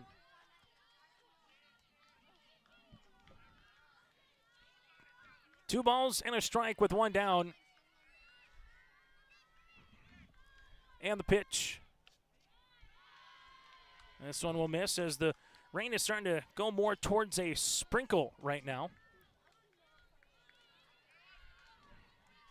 3-1 on the way here for Charlie Odegaard. Runner at first base again is Emma Ballas. 3-1. And with that rain, you just wonder again, can he find that grip a little bit here as Emma Ballas goes to second. Fallon Huckins stands at first. Back-to-back walks here for Odegaard. And the Aggies haven't put the ball in play yet. You have a strikeout with Kittleson and 2 walks with Ballas and Huckins. That's Emma. And you got a 4x4 white pickup that's shining its brights from right center field. So the umpires say, got to take those brights off. As the lights will be coming off, and we're back to business. And we have a couple in left field as some of the fans made their way inside to their respective cars. And with the cars nowadays, you just turn on the engine, the automatic lights are going to pop on, so sometimes you just forget about them. No balls, no strikes here to Grace Ballas. Ballas struck out, worked the count full her last time up. The pitch, Ballas hits one up the first base side, but that'll go foul. It's 0-1. Grace a chance to help her own cause. In a game like this, one run could very much well be the difference in how you win this game. Over the course, talking with Justin Fletchock from the North Dakota High School Activities Association earlier, we kind of joked there hasn't really been a lot of 1-0, 2-1 kind of softball games in the state of Class B softball over the years, as Grace Ballas takes a strike, gets 0-2, partially maybe just because of fielding. Sometimes maybe it's the pitching's not dominant, but regardless, we've seen some good pitching duels so far here this weekend in Jamestown. No balls and 2 strikes here for Odegaard to Grace. 0-2 well out of the zone. Kittleson does a good job having to climb the ladder coming out of her crouch to make sure that doesn't go towards the backstop. Emma Ballas over at second base. Fallon Huckins at first. And Maya turned cold here in Jamestown. It was about 80 and humid, about 10 degrees colder once that weather front comes in. Here's the 1-2.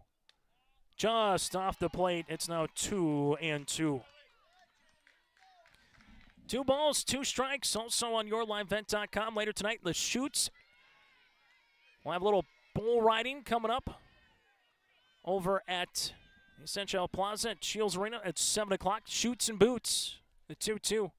Swing and a miss. Charlie Odegaard with the strikeout. That'll be her 9th of the contest. Her and Grace Ballas right now are dealing as Jenna Lonis comes up to the plate. This reminds me of like going to a dueling pianos where they're playing the hits. And right now, if you're a batter, you're looking for a hit because the catcher, that one-hit wonder has been a strikeout, and a strikeout. That one-hit wonder is becoming a classic as this game continues. Who can get that first run of the game? 2 down, Jenna Lonis with the triple her last time up. First pitch, in at the hands, takes for a ball. It's 1-0. Lonis didn't wait around. She hit the second pitch of the at-bat her last time up and was stranded at third base. Huckins at first, Emma Ballas at second. Odegaard trying to get out of the inning with 2 walks. The 1-0, taking a good rip at it. It's now 1-1. So 1 ball and 1 strike.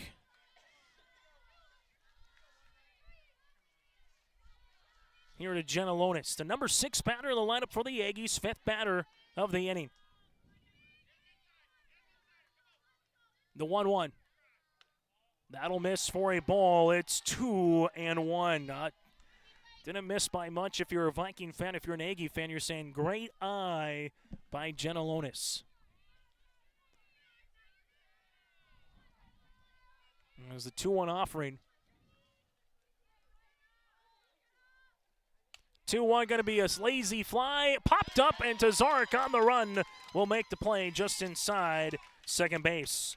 No runs, no hits, no errors, and 2 runners left. We played 4 today on the Dakota Heritage Bank scoreboard. Velva-Drake, Anamoose, and the Kindred Vikings scoreless as we head to the 5th. Sharing our heritage, sharing our future. Choosing the right bank for your financial needs can be challenging with the many choices available. Dakota Heritage Bank is pleased you're interested in knowing more about what they can do for you. The Dakota Heritage Bank Community Bank setting is a strong advantage they have over larger, less personal banks. Customers are more than account numbers, they are friends and neighbors. Working together, Dakota Heritage Bank, member FDIC, equal housing lender. If you can dream it up, we can make it a reality. Hello, this is Jonathan Olson with Greenworks Landscaping and Fencing. We can offer you a complete package when it comes to an external look to your property. Paver patios, outdoor kitchens, retaining walls, or fencing. We offer you all that and more. Our fences are built to last, so you have low maintenance beauty that not only improves the look, but also the value of your home. To show us your ideas or let us help you design your perfect outdoor sanctuary, check us out on the web at gworkslf.com. Well, for Charlie Odegaard, 4 innings of work, 2 hits, 2 walks, and 9 strikeouts so far through 4 innings. While for Grace Ballas, 4 innings of work, 1 hit, 2 walks, and she has 8 strikeouts. About looking in the mirror right now. As Kate Odegaard, Lauren Schliemann, and Emma Schmidt stepping up. It's 8, 9, and 1 batters here for the Vikings. As they come up here for Kate Odegaard, 0 for 1 with a strikeout so far here for Kate. This one will run inside. Rain continuing to come down. It's 1-0. Able to play through the rain, though. And the main thing when it comes to anything that has a little bit of a rain drizzle is, does Mother Nature add the lightning show with it or not? 1-0 pitch popped up in the air. A high pop-up to short left field. The shortstop and the left fielder both leave it. It hits the ground, and coming in will be Kate Odegaard, and that'll be a double. Bruner and Hunkins both were going after it on a lazy pop-up to short left field, and then the other gave way, just like you're playing chicken with the Blue Angels and you splice off at the end with the 2 fighter jets. The problem is someone's got to go make that play, and the Vikings get a gift to open up the 5th inning. So Kate Odegaard will take it. It'll go down as a hit. It's a mental error, but not an actual error, as I see Lauren Schliemann now 0 for 1, digging in. Schliemann first pitch, swinging, hits one up the first base side, foul. It's 0-1. The state softball tournament here today on yourliveevent.com. If the Vikings can win, it'll be 13 of 14 years that either Kindred or Central Cass has played in a state championship. Between them, they've won 11 of 13. The 0-1 pitch in on the ground. That's a fair ball. It'll do its job like a sacrifice bunt. The runner will stay pat at third base. Schliemann is retired on the grounder to Selzler. 3 unassisted, but does move up the runner to third base. And for the Vikings, it's their first base runner at third base since Josie Mathis made her way to third in the first inning. Vikings have left 4 batters aboard, and all 4 of them have been stranded in scoring position. Now it goes to Emma Schmitz. 0 for 1 with a walk back in inning number 3. She had a pop-out in the first. The pitch. Schmitz hits one up the first base side, foul. It's 0-1. And this particular matchup as well. Infielders taking a step in, trying to take that out of Kate Odegaard if she barrels down that third base side. No balls and a strike with 1 down. Here's a bunt. It's popped up in the air and going to be handled right in front of us by Clemens. Oh, that was like a Plinko chip, but Clemens able to hold on to it for the outs. Pop up in foul territory. It hit the glove, it hit the inner thigh, and then she was able to catch it almost down, holding that softball between her knees. 2 down. And now, what do you do from the Kindred perspective? A leadoff double that stands at third. Josie Mathis with a walk and a sacrifice bunt so far in the number 2 hole. Grace Ballas looking for 1 more out. First pitch missing low in the dirt to Clemens. It's 1-0. Fun softball game between these two in a contest that's 65 minutes old so far here today from Trapper Field. The 1-0 pitch here to Mathis with Tazarek on deck. 1-0 going to be called a strike. It's 1-1.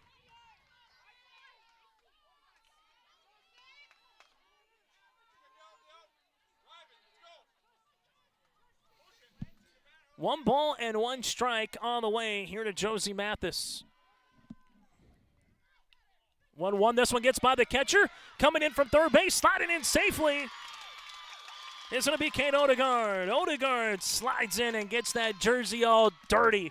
It's 1-0, Kindred. That's just going to be a pass ball. Got through the glove of Clemens. And again, with this rain, just everything becomes a little bit slicker. And Clemens unable to glove that one on the pass ball. Coming in to score is Odegaard. The Vikings plate the first run on the Dakota Heritage Bank scoreboard. So the quality at bat by Lauren Schliemann to get Kate Odegaard does provide the run. Well, a little small details. A 2-1 pitch. Hit in the air. That's going to be a line drive over the right fielder here of Emma Ballas. Rounding first. On her way to second is Mathis. Mathis on her horse. She's going 3. Here's the relay. Lonis on the throw. Not in time. It's another slide for Josie Mathis as she rounds second on her way to third. The first extra base hit for the Vikings. That's a triple of the game after Kate Odegaard hit a double earlier in the inning. So it wouldn't have made a difference anyway. And Josie Mathis hit a rocket over the right fielder, Emma Ballas. Now it's the best on-base percentage and batting average. Janet Tazarek at the plate here for the Vikings. Batting well over 400 on the season. 2 down in the 5th. This will be swung in the dirt. Good job by Clemens keeping that one in front of her. It's 0-1.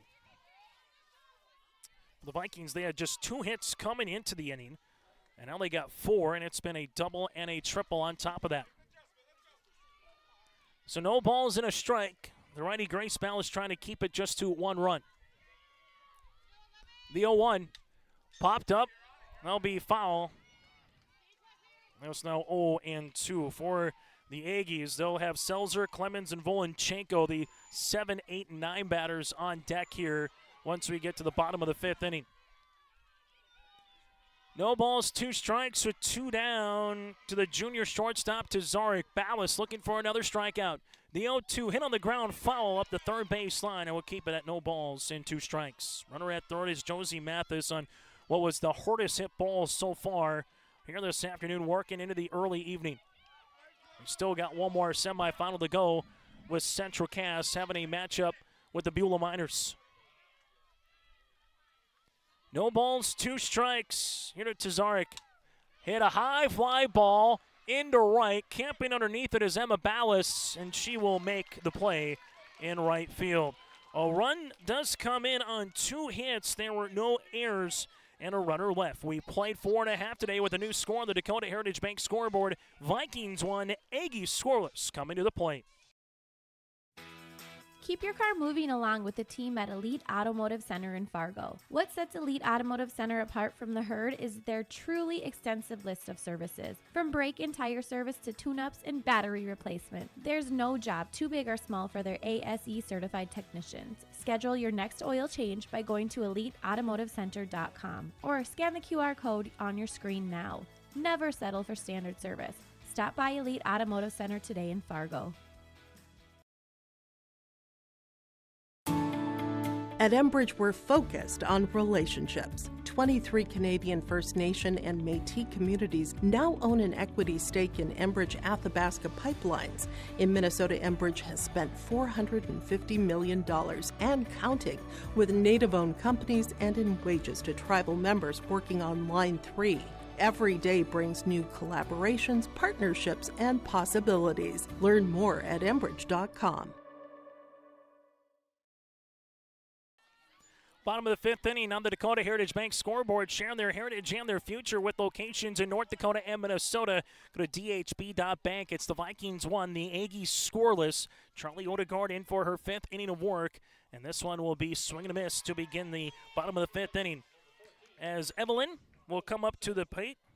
Selzner 0 for 1 with a strikeout, swinging back in the 2nd. Clemens and Volenchenko 7, 8, 9 for head coach Bryce Skutnik and the Aggies.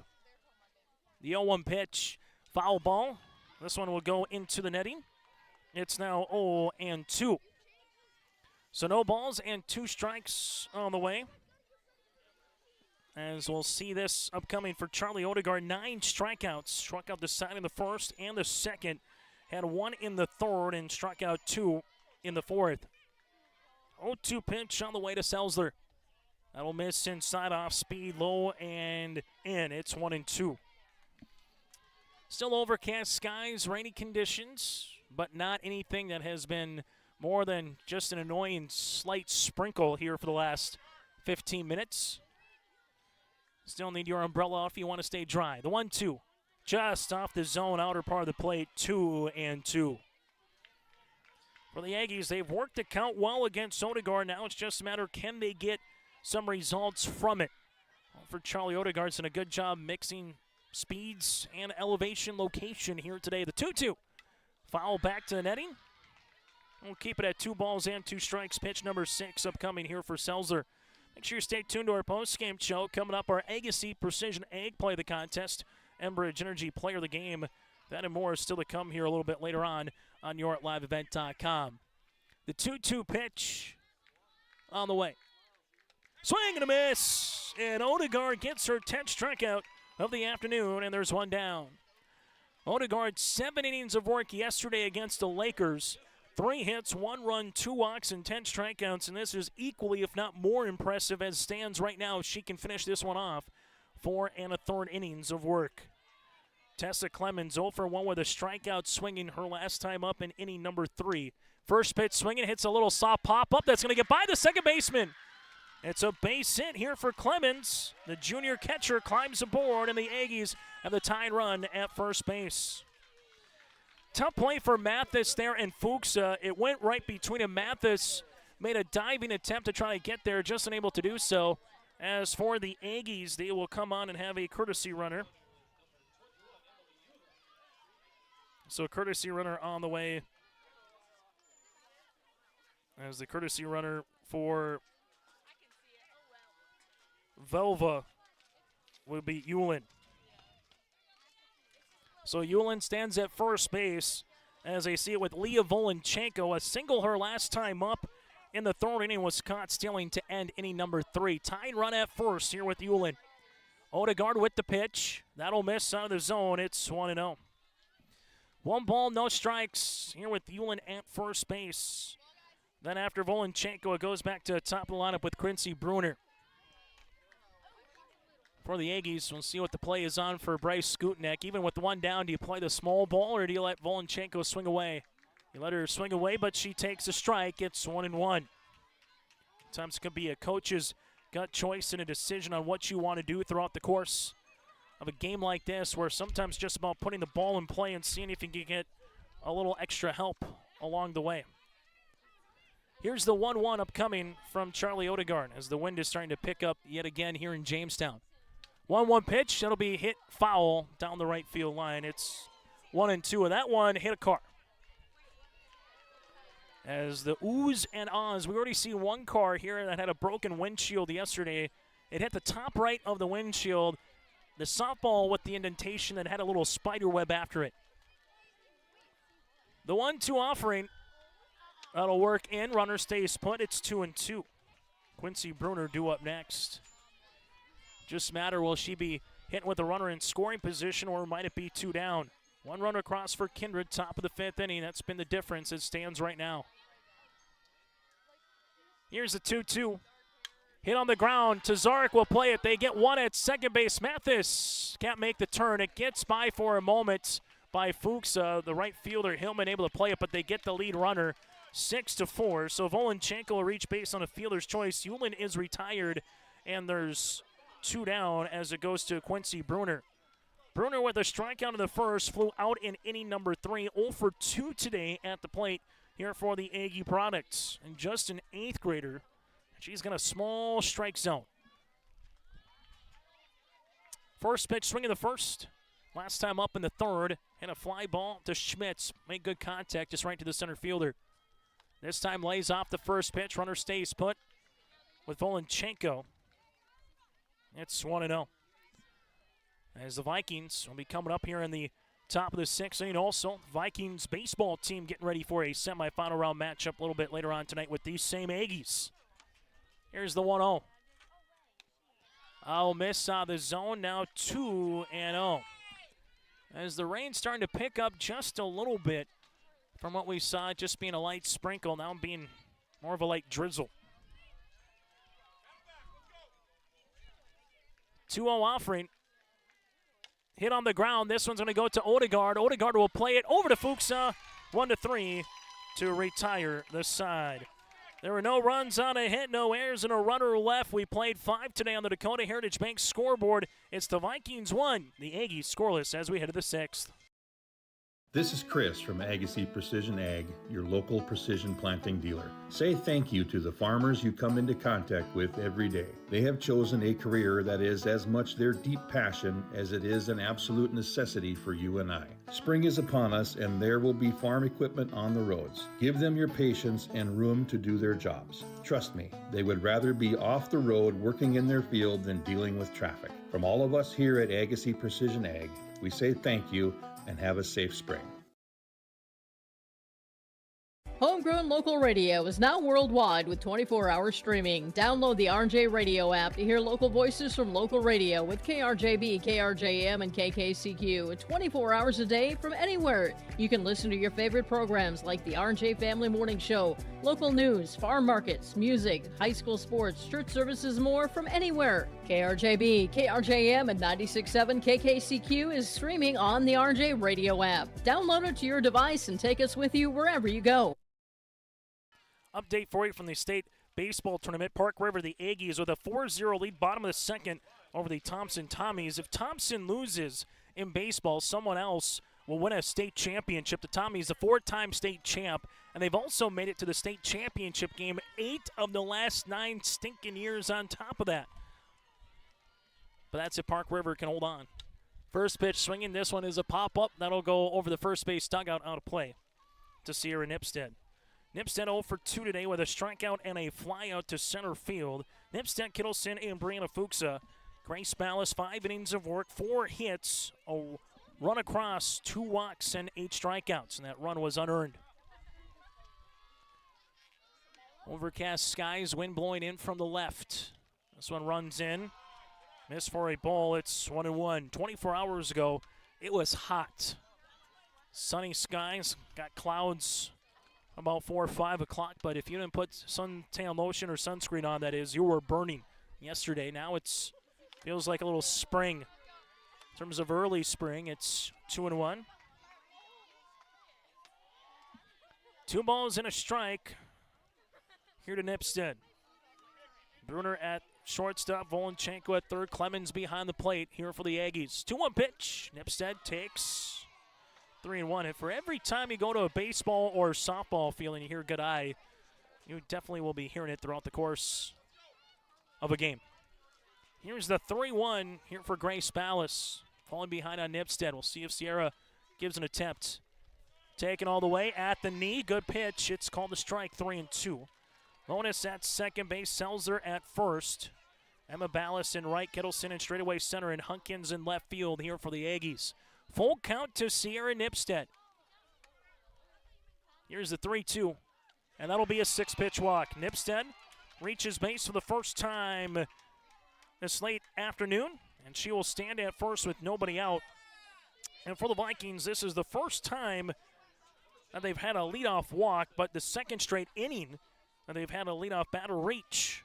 The last time was in the 5th, where Kate Odegaard hit a double and came in and scored on a pass ball.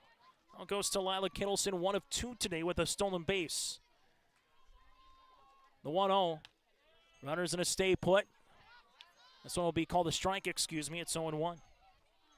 Kittleson, the senior catcher here for the Kindred Vikings. Charlie Odegaard alongside with Josie Mathis and Lila Kittleson, the 3 seniors this season for Sam Brandt.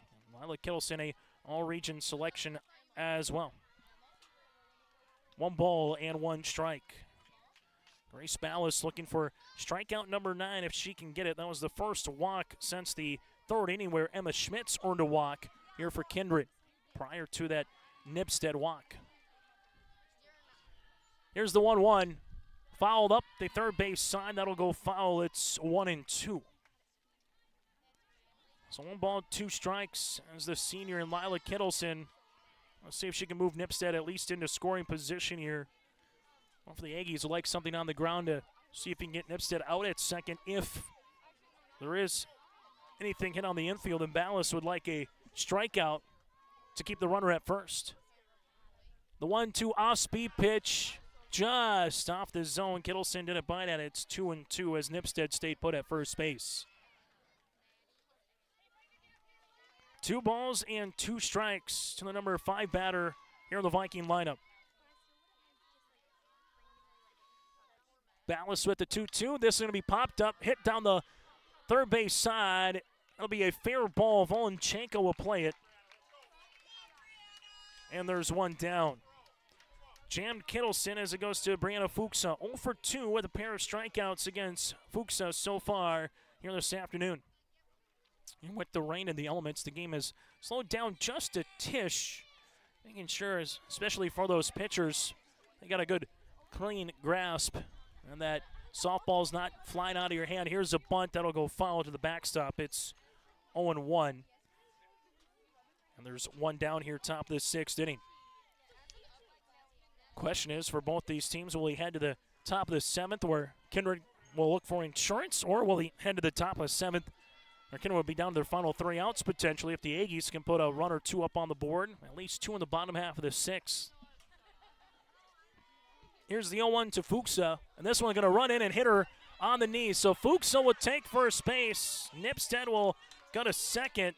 That'll be the first hit by pitch of the contest here for Grace Ballas. And there's one down. Fuchsa looks to be all right. That one run in, middle in. That goes to Charlie Odegaard, 0 for 2 with a pair of strikeouts. Vikings will take it, get a couple of base runners on. Either way, you can slice it here in the top of the 6th inning. Runner at second base, Sierra Nipstead. Brianna Fuchsa stands at first. Kittleson sandwiched in between them with a pop out to the third baseman. And Grace Ballas right now needs to battle and looking for an out for the Aggies. Well, Charlie Odegaard a chance to help her own cause late in this game. Charlie takes a ball. That misses. A lime green bat. Remind you of a sour Skittle. It's 1-0. It's both for Bryce Skutnek and Sam Brandt. Give their respective signs to their teams. 1-0 going to be laced in the air to right center field, and they'll dive for a base hit. Sierra Nipstead, she will round third on her way home. Here's the throw to the cutoff. It's an RBI single for Charlie Odegaard, and she does help her own cause. It's 2-0. Nipstead comes in to score. Fuchsa goes first to third, and Odegaard will help her own cause. And Odegaard as well on the throw will go to second base. So runners at second and third right now, and Odegaard put that one into right center field. Kittleson with the throw to Lonis, and then by the time they threw it back in, there was never a time call, so immediately going into second base was Charlie Odegaard to take that extra 60 feet. She'll be courtesy run for as Ellie Tazarek will come in courtesy run. And the Vikings right now with 2 runs. They've had 5 runs so far here in the tournament. They defeat the Lakers 3-1 and now lead the Aggies 2-0 with a chance to add on to it here with Kate Odegaard. Odegaard 1 of 2 today with a double and a run scored for the sophomore left fielder. Here's the pitch. Odegaard hits this one foul. Will go over us. It's 0-1. As we look at the radar here across the Buffalo City and what fans and also baseball and softball have to contend with. Still got a couple of showers popping up and making their way through. Here's the 0-1 out of the zone. Now 1-1. 5th batter of the inning against Grace Ballas here. Just the 5th hit for the Vikings. That was a earned run across the way. 1 ball and 1 strike. As Grace Ballas takes a look. That'll miss out of the zone. Now 2-1. Orange Schliemann, the on-deck batter, then back to top of the lineup with Emma Schmitz. Aggies looking for an out. Vikings looking for a run. As we got the lights turned on in left center field, and we might have another umpire calling time potentially. We'll see what happens. Here's 3-1. Popped up. This one will go foul over the press box. It's 2-2. A strikeout for Ballas came to finish off the 4th inning where she had back-to-back Ks of Fuchsa and Charlie Odegaard to get out of a little situation there in the fourth with a runner at second base. The 2-2 on the way here to Kate Odegaard from Grace Ballas. Off-speed pitch, strike three looking. Kate Odegaard is retired. Grace Ballas with her 9th strikeout, and there's 2 down. Now to Lauren Schleeman. All things considered for the Aggies, if you can give up just 1 run in the inning, that'll be a positive, but you still got to get Schleeman out. Otherwise, it goes to Emma Schmitz, and the 4th time through the lineup card.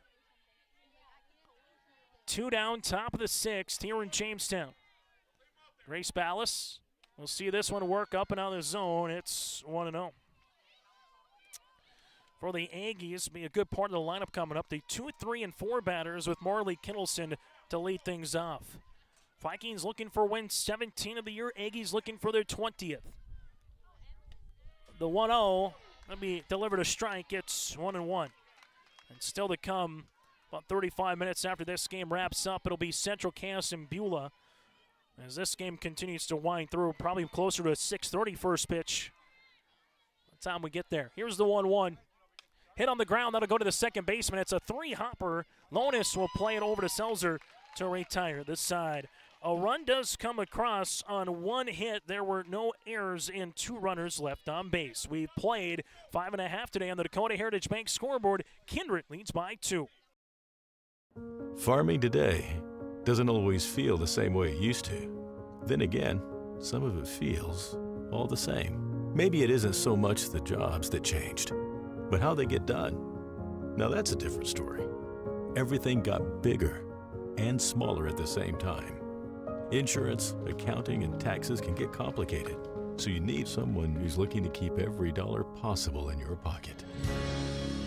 Ag Country.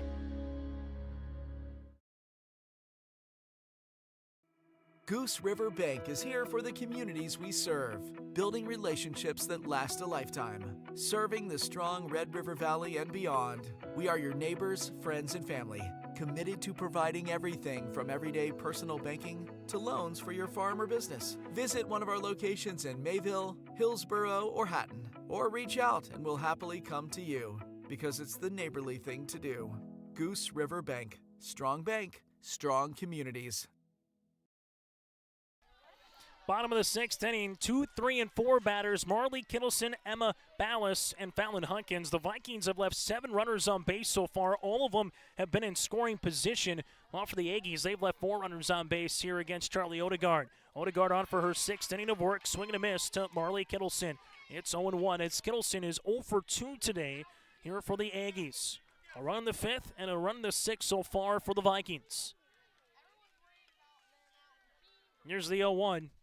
Off speed, out of the zone, 1 ball and 1 strike. Odegaard, 5 innings of work. She has given up 3 hits today, 2 walks and 10 strikeouts. The 1-1, swing and a miss. It's now 1-2.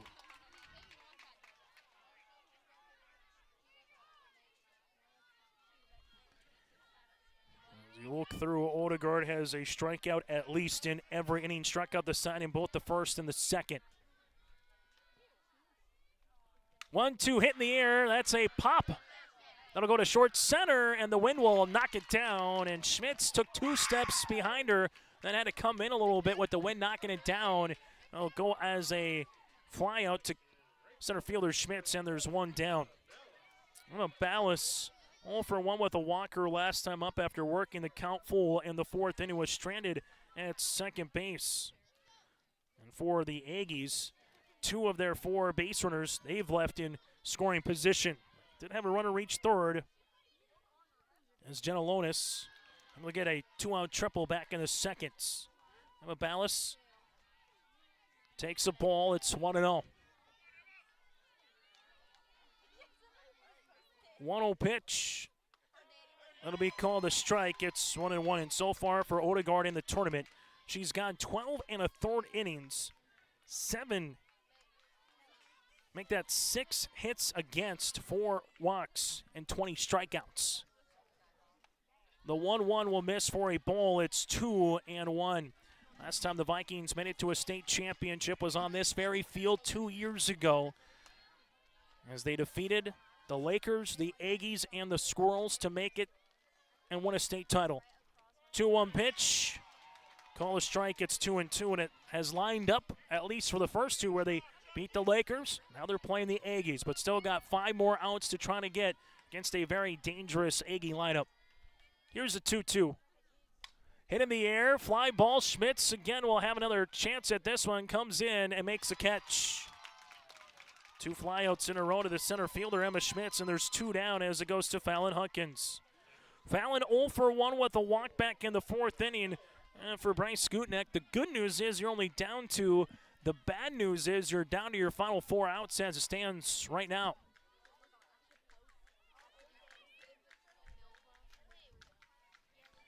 Hunkins will come in. She'll take a strike. It's 0-1. Nice pitch from Charlie Odegaard. No balls and a strike here to the junior left fielder. The 0-1 pitch. That'll roll towards Kittleson. It's 1-1. Grace Ballas due up next. Well, for the Vikings in the top half of the 7th inning, it's the top of the lineup. Emma Schmitz, Josie Mathis, and Jenna Tazarek. Scheduled hitters for Kindred Richland. And this Viking program trying to head to a state championship.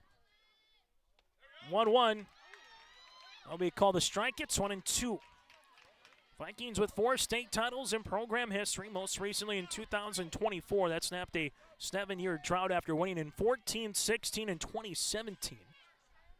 Aggies looking for their first. 1-2 pitch missing. Now 2-2. The one good thing about the Aggies, they have looked for their pitches. The bad news, they just haven't been able to make multiple consistent contact from batter to batter here throughout this lineup. 2-2 pitch, fouled into the netting, and we'll keep it at 2-2. One batter reached in the 2nd, one batter reached in the 3rd, but was caught out at second base on a steal attempt with Volonchenko. 2 batters reached back-to-back in the 4th on a pair of walks and a single in the 5th inning with Clements. 2-2 pitch from Odegaard. Up out of the zone, it's 3-2. A myriad of 3-ball and full counts here for the Aggies, but just 2 walks to speak of and 3 hits against Charlie Odegaard. The payoff pitch, missing though, will make it walk number 3.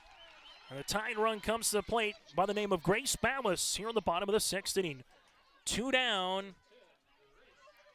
As Ballas 0 for 2 with a pair of strikeouts here for the opposing pitcher for the Aggies. As Charlie Odegaard takes a look at a wristband and the sign from the head coach, Sam Brandt. That'll work out of the zone. Nice pick by Kittleson. Almost snow cone that one.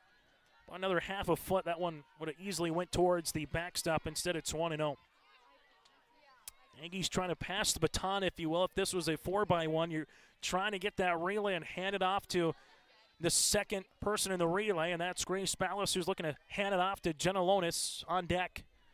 The 1-0's laced in the air to right. That's going to get by the right fielder as well, Hillman. How far can Hunkins go? Hunkins is going to round 3rd. She's going to come on in. Grace Ballas goes to 3rd base. She's going to round 3rd and be held up there. It's a triple, and the Aggies are on the board with the tying run at 3rd base. Grace Ballas with a scorcher to right that got by Hillman and went all the way to the wall. It's an RBI triple. And for the Aggies, on one swing of the bat, they're right back in business. And as we said, trying to pass the baton. The baton now goes to Jenna Lonis as there's 2 down here in the inning. So a 2-out walk by Fallon Hunkins comes in to score. Grace Ballas with the 2nd extra base hit for the Aggies. Both of them have been triples, one by Lonis back in the 2nd to right center, and one here by Grace Ballas. And the Aggies trying to tie this one up. How large is that run, though, for the Vikings in the top half of the frame currently? One swing of the bat to finish the inning, or one swing of the bat to tie the game up or possibly take the lead. Lonis takes one outside for a ball. It's 1-0. That's the 2nd run given up for Charlie Odegaard. Sam Brandt going to come on and have a meeting on the circle.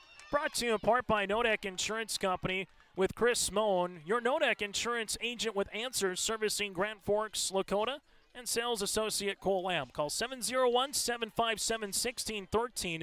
That's 701-757-1613 for Nodak Insurance Company. Chris Moan, agency. Chase Miller with you today from Jamestown.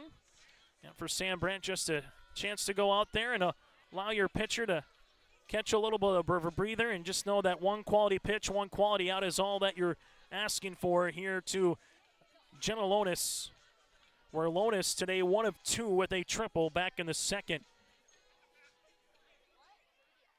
And if Lonis can get on base here, Evelyn Selzer due up next. Question is, will it be a 2-all game going to the 6th? Maybe even a 3-2 game? Or can the Vikings, going to the 7th, or can the Vikings still have a lead going to that final inning? Here's the 1-0. That'll miss for a ball. It's 2-0. Pembina County North and Thompson played a tight ball game as well. 1-run win for the Thompson Tommies earlier today.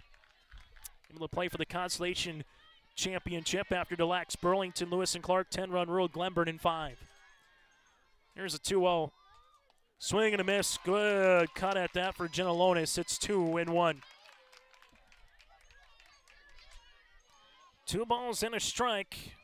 Charlie Odegaard, batter number 5 of the inning here for the Aggies, and Odegaard looking to bear down. 2-1, that'll miss at the eyes. It's 3-1. This time the Aggies sent 5 batters to the plate just once. It was in the 4th inning. They left 2 runners aboard. 3-1 pitch here from Odegaard. Hit, line, over the glove of Fuchsa into short right field, and we're tied. The Aggies with an RBI single for Jenna Lonis. That's a brand new ball game, tied at 2. Grace Ballas comes in to score. Just a soft little line drive over Fuchsa, and we're tied at 2 apiece. And indeed, the baton has been handed off here to 4 consecutive batters, all with 2 outs as well on top of it. A walk by Fallon Hunkins, a Grace Ballas RBI triple, followed by a Jenna Lonis RBI single, and the Aggies and the Vikings are tied at 2 apiece. Evelyn Seltzer 0 for 2 with a strikeout at the plate. First pitch swing and hits one right to the second baseman, Josie Mathis. It's a line drive shot to retire the side. But 2 runs come across on 2 hits, no errors, and a runner left. We played 6 today. Buckle in for the 7th. We're tied at 2 apiece as we head to the top of the 7th on the Dakota Heritage Bank scoreboard. Life moves fast, but your mind doesn't always have to. Practicing mindfulness, even for a minute, can help you stay calm and focused. Try noticing your breathing, paying attention to your surroundings, or taking a moment to reset before a test or a practice. Set goals that matter to you, celebrate small wins, and don't forget to take a break from screens. Your brain needs downtime just as much as your body does. Mental health isn't one big choice. It's a bunch of small ones you can make every day, and you're capable of all of them. Go Tommies! Hi, Sonia from the Lighting Gallery and Decor. We're so much more than just lighting.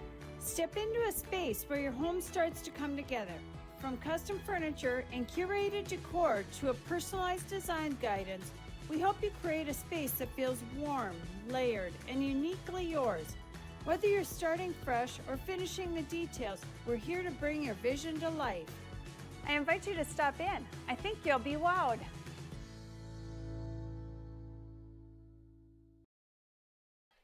As we get to the top of the 7th inning here on YourLiveEvent.com, it's Velva-Drake, Anamoose 2, and the Kindred Richland Vikings 2 as well. Winner heads to the championship where Beulah or Central Cass awaits tomorrow at 4:30. Top of the lineup card here for the Vikings, 1, 2, 3, with Emma Schmitz, Josie Mathis, and Janet Tazart going up against Grace Ballas here in the circle on for her 7th inning of work. Here's the pitch. Swing and a miss. It's 0-1. Schmitz with a walk back in inning number 3. Was stranded at second base. And for the Vikings right now, looking to see if they can put up a run at least here in the top of the 7th inning after scoring 3 against Delax Burlington, Lewis and Clark yesterday. Well, for the Aggies, 10-run rule Glenburn in 5 yesterday. This is a whole different ball game.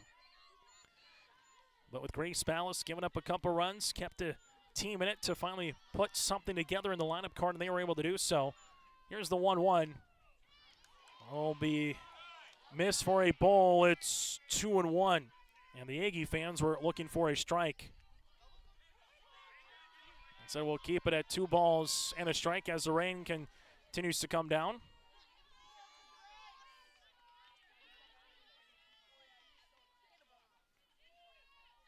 Two-one, not going. And it's now going to be 3-1.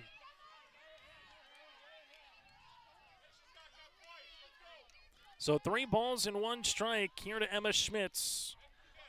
0 for 2 with a walk back in the 3rd. 3-1. Take for a strike. It's 3-2.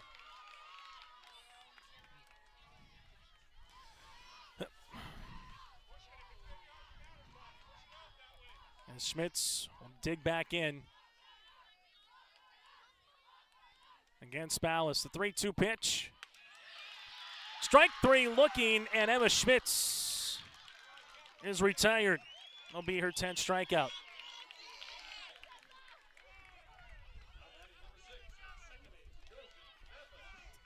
As Mathis will come up to the plate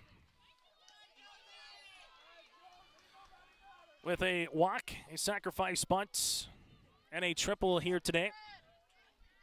1 down here for Mathis. Ballas with the pitch, hits one in the air, does Mathis to left center field, and it'll die in front of the left fielder. Huckins will come in and play this one. Nice piece of swinging for Josie Mathis. She reaches base for her 3rd time. It's a base hit for the Kindred Vikings, as that'll be their 6th hit against Grace Ballas in a circle to Janet Tazarek.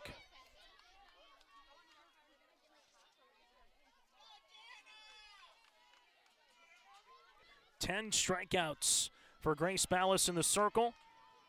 Janet Tazarek, 1 of 3 with a single back in the first. First pitch swinging, pops this one up in the air. That'll go into the second baseman. Lonis makes the play. 1 pitch, 1 out. And for the Aggies, you're 1 out away from needing just 1 run in the bottom half of the inning to walk off the Vikings and head to a state championship tomorrow afternoon. While for the Vikings, could you be 1 hit away from taking a lead and possibly going into the state championship tomorrow, as Bryce Skutnik going to talk it over with Sierra Nipstead coming to the plate. This meeting in the circle is brought to you in part by Chris Moen with Nodak Insurance Company. Batter number 4. Nipstead earned a walk her last time up and came in and scored in the 6th inning after a RBI single from Charlie Odegaard. And for Bryce Skutnik, also probably talking about just with 2 outs, the play that you want to make, particularly if Sierra Nipstead puts the ball in play or if Mathis tries to get into scoring position with a stolen base. Haven't really seen the Vikings try the test the arm of Clemens behind home plates, but again, runner at first. Here is Mathis. It's for Kindred. Sierra Nipstead again takes a couple practice swings, steps in. Righty-righty matchup here in the top of the 7th in the state semifinals. Good pitch by Grace Ballas. That's a strikeout or part of the plate. It's 0-1. For the Aggies, bottom half of the 7th inning, it'll be 8, 9, and 1 batters with Tessa Clemens to lead things off. No balls and a strike. The pitch, that'll be out of the zone. It's 1-1. 2 friends at the coaching spots with Bryce Skutnik and Sam Brandt going at each other. One of them is going to be victorious here today. While the other might have a what-if scenario later tonight. The 1-1. Nipstead takes a strike at the knee. It's 1-2. Grace Ballas 1 pitch away and 1 strike away from getting those Aggie bats up to the plates.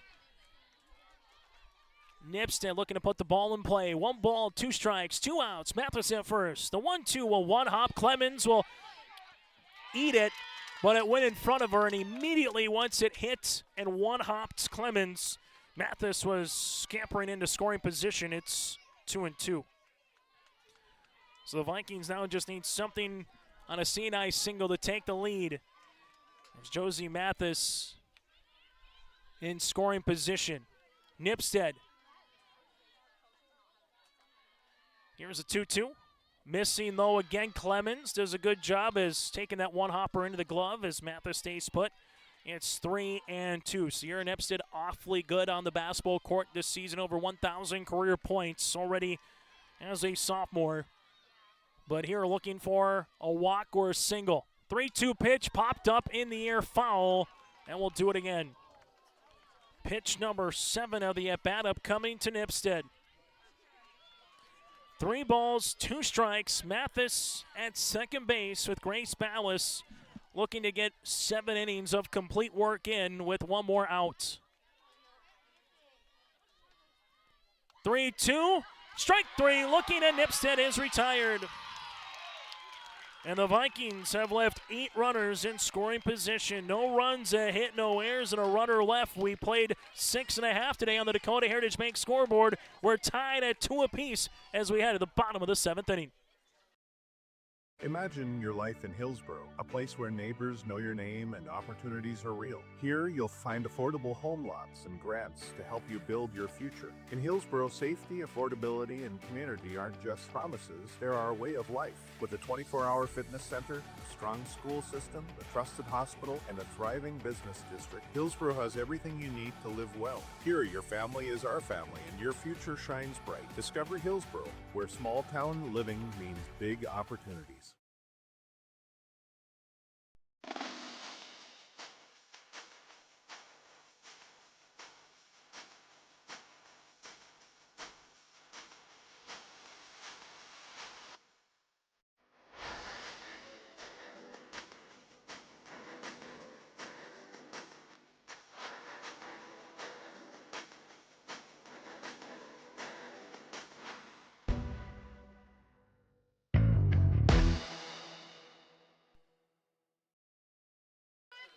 Bottom of the 7th inning here on YourLiveEvent.com from Trapper Field, tied at 2. Aggies looking to walk off the Vikings. Vikings looking for extras, and if we do go to extras, it'll be our first extra inning game here of the state softball tournament. Clemens, Volonchenko, and Bruner, 8-9-1 batters due up for the Aggies against Charlie Odegaard. First pitch, nice. Offering for Odegaard, off speed at the knee. Middle in, it's 0-1. Odegaard, 6 innings of work so far. Has given up 5 hits, 2 runs, 3 walks, and 10 strikeouts. 0 balls, 1 strike here for Charlie. 0-1 popped, and this one will go right over us. It's now 0-2. It's Tessa Clemens trying to be a table setter, and the same for Leah Volonchenko before you go back to Bruner in the top of the lineup. If you just joined us, Vikings scored a run in the 5th, a run in the 6th. Then the Aggies matched with 2 runs bottom half in the 6th inning to tie the game. 0-2, that'll work outside for a ball. It's 1-2. We still got one more softball game coming up with the Miners and the Squirrels. 35 minutes after this game wraps up. Looking closer to at least a 6:35, 6:40 game pending the result here. 1-2, good take at the plate by Clemens. Odegaard went off speed, low at the knee, but just off the table, and it works the count to 2-2. 2-2 pitch, hit on the ground. This one will go to Mathis at second. Mathis underhands into Fuchsa with the stretch. Fuchsa had to have the splits to get that one in the glove, as Tessa Clemens was hustling, and Fuchsa just lollipopped it over to the first baseman, and fortunately, the Vikings get the out. That one floated in the air for an eternity if you were a Viking fan. 1 down as it goes to Leah Volonchenko, who's reached base twice with a single in the 3rd and reached base on a fielder's choice in the 5th. Charlie Odegaard. We'll see this first pitch swinging. Volonchenko is short, hit to right. The right fielder off her glove with Hillman. Mathis will play it as Hillman was coming in, couldn't make the basket catch, and Volonchenko gets aboard. See on the official scorebook if they write that down as an error or a single. Regardless, the Aggies don't care. They get a runner on. Now it goes to Quincy Bruner. And with the runner on, he put options up for Bryce Skutnik. Kittleson does have a good arm behind the plate as Kittleson. And we've already seen Volonchenko gun down once at second base. So we'll see what Bryce wants to do here as a head coach. Fourth time through the lineup card with Quincy Bruner at the plate. So this one missing up. It's 1-0. Bruner 0 for 3 today. A strikeout, flyout, and a grounder on a 2-0 pitch back to Odegaard, who last time up to finish off inning number 5. The 1-0 missing low. Kittleson does a good job of smothering that in the dirt here. It's now 2-0. If you're the Aggies, you'll take a walk to get that runner into scoring position with Marley Kittleson on deck.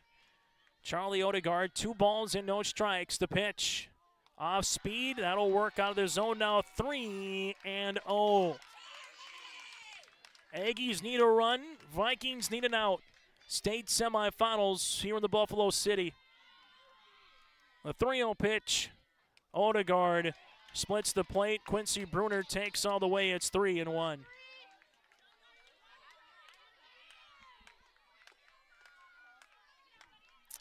As the 3-1 offerings upcoming here for Charlie Odegaard.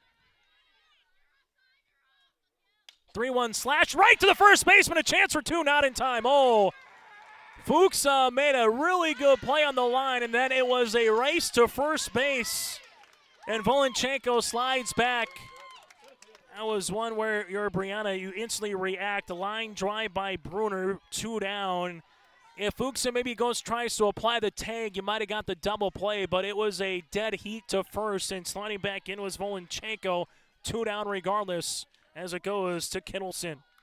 Kittleson 0 for 3 with 2 strikeouts. First pitch swinging, pops this one up. That'll go foul. It's 0-1. Charlie Odegaard and the Vikings looking for one more out, trying to push this game to a 2-hour mark. The Aggies looking to see if they can get a little 2-out magic here as they did in the 6th and the 7th as well. The 0-1 offering here from Charlie Odegaard.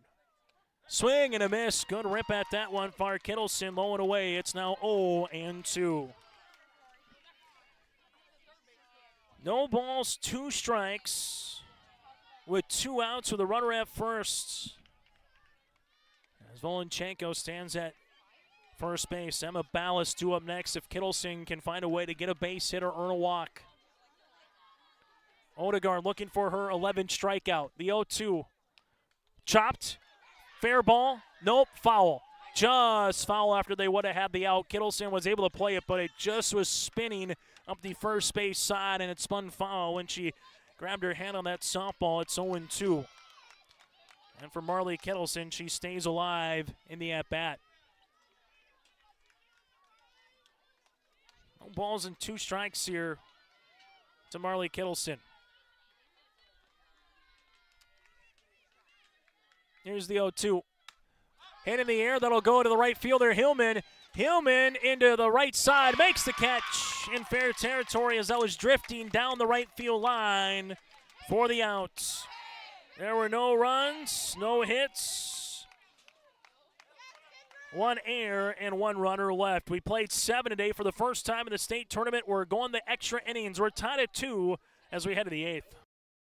The Kindred Public School District looks to collaboratively cultivate an environment that challenges learners to reach their full potential in a student-centered, community-supported environment while building authentic relationships that promotes active engagement in learning, literacy, and life. Kindred Public Schools' mission is to educate, prepare, and maximize student potential. Kindred Public School District, student-centered, community-supported. For more info about upcoming school events and news, go online to kindred.k12.us. In agriculture, the one thing you can count on is uncertainty. What if the GPS short circuits in your tractor? Do you have equipment breakdown coverage? Nodak Insurance has been insuring farmers and ranchers for over 70 years, and we've come across about every scenario you can imagine. Hi, I'm Chris Moen, your agent with answers at Nodak Insurance Company. I know insurance, I know North Dakota, and I might even know you. Call me today for details on how we can protect your farming operation at 757-1613. Update for you over at Jack Brown Stadium. Park River, the Aggies 7, the Thompson Tommies scoreless. So the Aggies on the verge of beating Thompson in state baseball. If they do so, four-time state champ going down in the Thompson Tommies. Park River, the Aggies up 7-love. Still to come, it'll be the Vikings of Kindred going up against the Velva-Drake Anamoose. Velva-Drake Anamoose Aggies as well. So all these fans will be making their way through. As coming in here will be Bergen Eisenschenk. Upcoming here for Brianna Fuchsa, and she'll get a chance here to bat in inning number 8. So Bergen will come on here for the first time in the state tournament. But first it goes to Lila Christensen. Lila Christensen, 1 of 3 so far with a single back in the 4th inning. And this one goes a foul ball. It's 0-1. As this game is 3 minutes away from working to the 2-hour mark. One of these two teams is going to earn their trip to a state championship tomorrow. Loser will play for 3rd. Vikings and the Aggies here in extra innings. The 0-1. Kittleson swung on and missed. Good off-speed pitch for Kittleson. It's 0-2. Also get a lefty, or the righty, for Eisenschenk coming up. Then you get to Charlie Odegaard for your batters. Here's Lila Kittleson, takes a time, collects a deep breath, and digs back in against Grace Ballas. 0-2 pitch. Clemens can't hold on to it, has to throw to first, does. And back-to-back strikeouts here for Ballas. It'll be her 12th of the contest, and there's one down to open up the 8th inning as Bergen Eisenschenk will come on, the sophomore for the Vikings.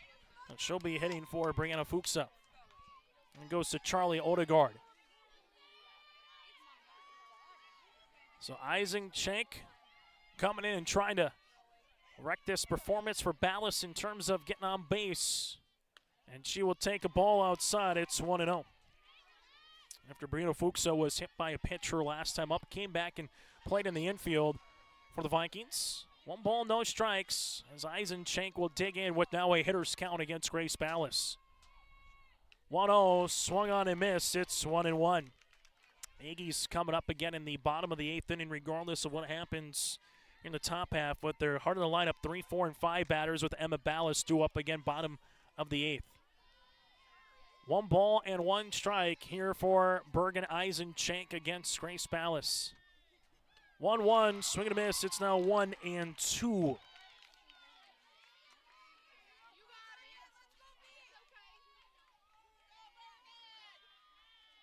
Bergen Eisenschenk looking to put the ball in play here for Kindred.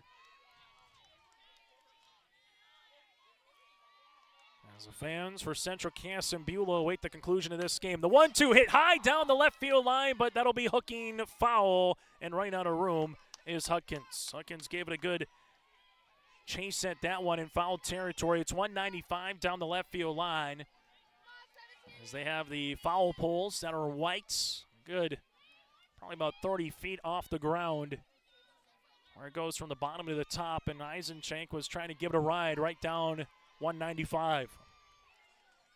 There's the 1-2 offering from Grace Ballas. Eisenschenk fouls this one off and will do it again here at 1-2. Edge of your seat, kind of a state softball game here in Jamestown, and we still have an encore with the Squirrels and the Miners upcoming after this game concludes.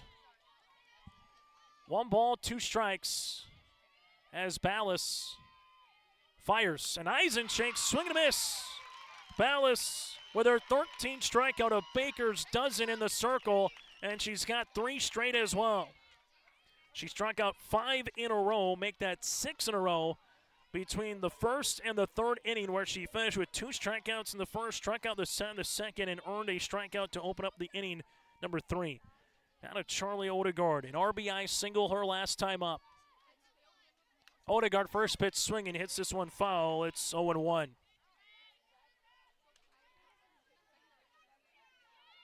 The Aggies, a 2 seed coming into this tournament with 2 runs. The Vikings unseeded out of Region 1 with 2 runs as well. The 0-1. Out in front on a little off-speed pitch that'll go to the shortstop, and Bruner is there on the pop-out. And for Grace Ballas, she has retired 5 straight batters. It's a 3-up, 3-down inning for the first time since inning number 2 in which she struck out this side. We played 7.5 today. We're in extras. And to the bottom of the 8th inning, still tied at 2 on yourlivevent.com.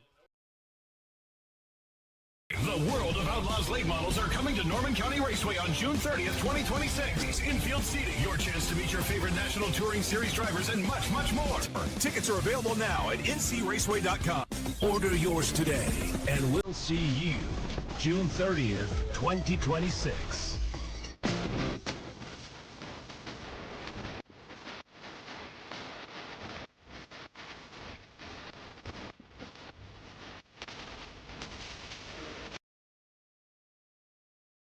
For the last 25 years, Carlita Dietz at Berkshire Hathaway Home Services Premier Properties has been serving the real estate needs of the Fargo-Moorhead area and surrounding communities. Whether you're buying, selling, or investing, Carlita is ready to help you evaluate the market and make the right choice for you. Take the first step into settling into your next home by calling Carlita Dietz at Berkshire Hathaway Home Services Premier Properties at 701-367-5918. Experienced, confident, qualified. Carlita Dietz. Bottom of the 8th inning we go here on yourlivevent.com as we take a look at the weather report, as that has been part of this contest. Right now, overcast skies, 76 degrees. Too much wind to speak of after it was blowing in from left field. Emma Ballas doesn't go through the zone, gave it a kind of an excuse-me check swing. It's 0-1. 3-4-5 batters here for the Aggies as Charlie Odegaard on for her 8th inning of work, as Emma Ballas has reached base once with a walk in the 4th inning. 0-1 foul tipped towards the backstop. It's 0-2. It's been this part of the lineup that has given the Aggies a couple of runs back in the 6th with Hudkins, Grace Ballas, and Jenna Lonis.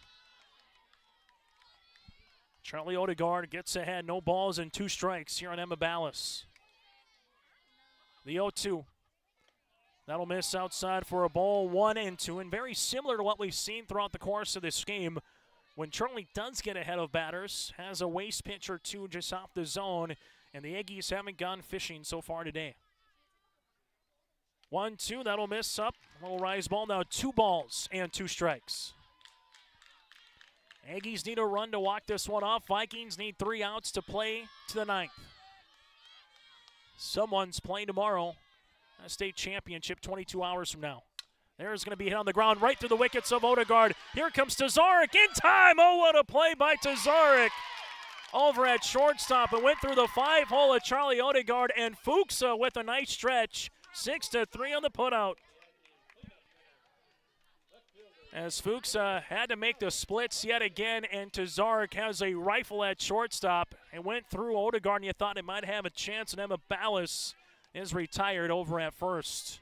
Good defensive play by the Vikings to open up the bottom of the 8th as it goes to Fallon Hudkins with 2 walks today and a run scored back in the 6th inning. Takes a rip at this one. It's 0-1. Lights are turned on here at Trapper Field in a game that's 2 hours and 4 minutes old here in Jamestown. No balls and a strike for Fallon Hudkins. Hits one up the first base side towards the Vikings dugout. It's 0-2. Got a nice railing here for the players to lean on, and then you have the netting right in front of them. Just a spot to walk out towards home plate or towards the outfield. A lot of fans with their chairs that they brought out. Folding chairs, a couple of them. Saw a lot of coolers out there with some water, Gatorade. Saw a charcuterie board earlier here yesterday fans were talking about. Here's the 0-2. Off speed, that'll work out of the zone, now 1-2. Grace Ballas, the on-deck batter here for the Aggies. Odegaard looking for that 11th strikeout or just get the 2nd out here for Kindred.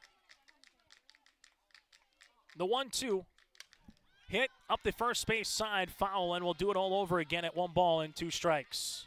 What's at stake? Well, the Aggies and the Vikings.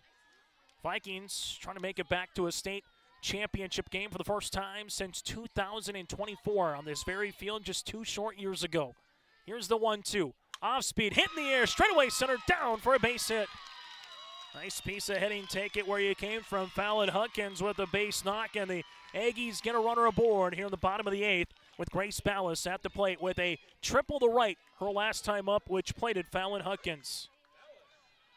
All for the Aggies. A win here would make their first state championship appearance in program history. If they can pick up a win here today, their best place at state is 4th. 1 on, 1 out, bottom of the 8th. Grace Ballas. First pitch will take a strike, low and away, good spot for Odegaard. It's 0-1. Grace Ballas worked the count full in the 2nd and the 4th, struck out swinging both times, but on the 2nd pitch of the at-bat, she ripped one to right field for a triple back in the 6th inning. Here's the 0-2, hole 1, hit on the ground past Odegaard and through the glove of Tazarek, going to third base. Here goes Schmitz. Schmitz with the throw, not going to be in time. Nipstead will eat it, runners at 2nd and 3rd. Fallon Huckins goes to third base. A CNI single here for Grace Ballas. She goes to 2nd on the throw as Schmitz just hesitated at center field, and by the time she did, the runner was scampering for Fallon Huckins, hard charging first to third, as Sam Brandt is going to come on and talk it over with the infield. And the outfield as well. 2 down with 1 out, bottom of the 8th. A base knock, wild pitch, anything of that variety will send the Aggies to their first state championship game in program history. Jenna Lonis will dig in.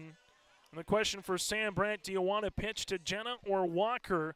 Then have Seltzer come up with the bases loaded with 1 down and nowhere to put her. But then you do have a fielder's choice at either base to try to open things up, maybe potentially defensively.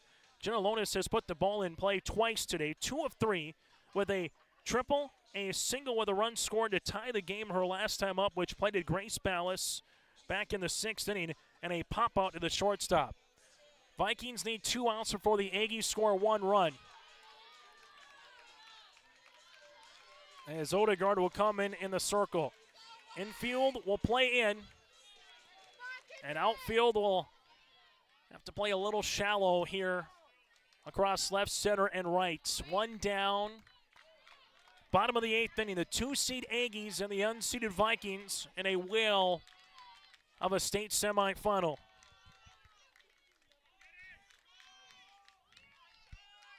Jenna Lonis will dig in. Odegaard with the pitch. First pitch swinging, hit up the first base side foul. It's 0-1. Final in baseball, Park River area has a lead after 5 innings. That is not final, but after 5 innings, 8-0. Aggies lead over the Thompson Tommies, so the Aggies on the verge of ending the state championship in baseball. No balls and a strike. Here to Jenna Lonis. I was trying to take that one the opposite way. Still to come, our play of the contest, player of the game, and connection. All still to come. As Sam Brandt's going to say, you know what, let's put Jenna Lonis on. So Lonis will take first, and it loads the bases up with 1 down. It does force at any base an out, and also now at home, you just got to beat the runner as you would at first. Don't need to apply the tag, but a walk or a hit by pitch officially puts the game to rest. Evelyn at the plate, 0 for 3, 2 strikeouts and a line drive out to Tazarek, her last time up at shortstop. Infield will come in again to take the play at home. Tied at 2, Odegaard. This one a 1 hop into the glove of Kittleson. It's 1-0. Vikings looking for some defense here. And Odegaard would love a strikeout or anything that's a pop-up or grounded in the infield. Seltzer trying to put one in the outfield grass somewhere. Here's the 1-0 offering. 1-0 hit on the ground. That'll go to Nipstead. Nipstead fires to Kittleson in time for the out. Kittleson trying to go for 2, and now Fuchso will run it back over to her pitcher here with Odegaard. Nice play by Nipstead. Quickly came up, fired, and threw. as it'll be a fielder's choice for Selzer. She will reach base. Hutkins is retired at home. Grace Ballas at third and Lonis at second. There's 2 down, and that's the reason why you put a runner on, to make a force at home to not apply the tag. If there would have been a tag needed, it might have been the winning run. Instead, everybody can go to normal depth here defensively for the Vikings. They need 1 out. Aggies need 1 run. Who's going to get it? Or will he head to the top of the 9th?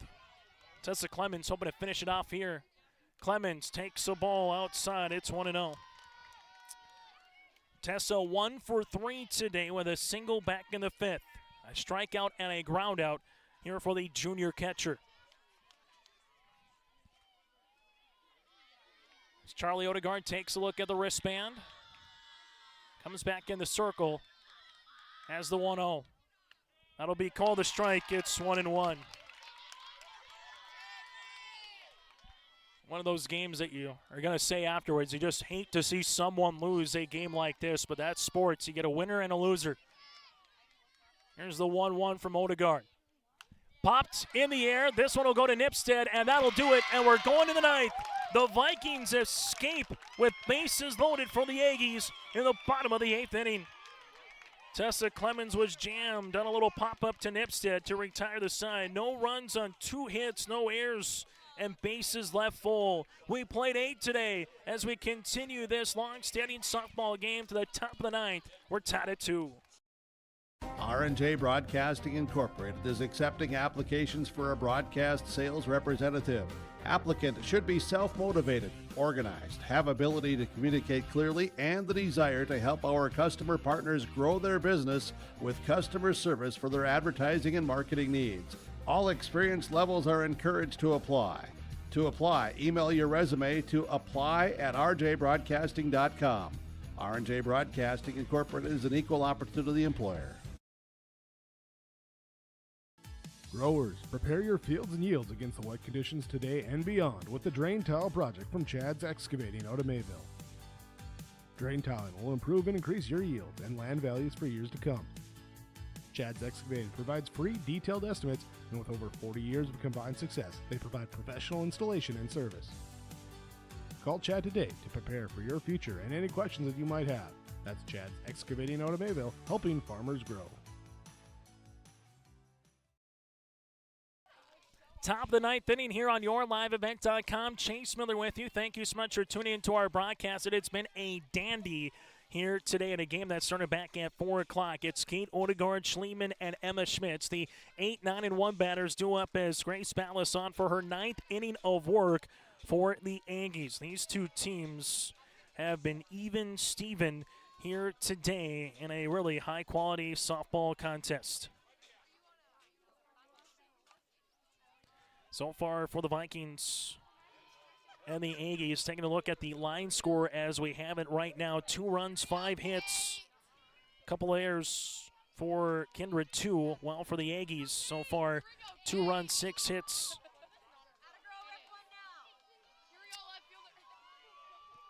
In this game, Vikings and the Aggies here in the state semis. Kate Odegaard at the plate. A double with a run scored back in the 5th. The first run of the game, as this one will miss outside for a ball. It's 1-0. Around the infield, Volenchenko at third base, Bruner at shortstop, Lonis at second, Selzer at first base, and Clemens behind the plate with Grace Ballas in the circle.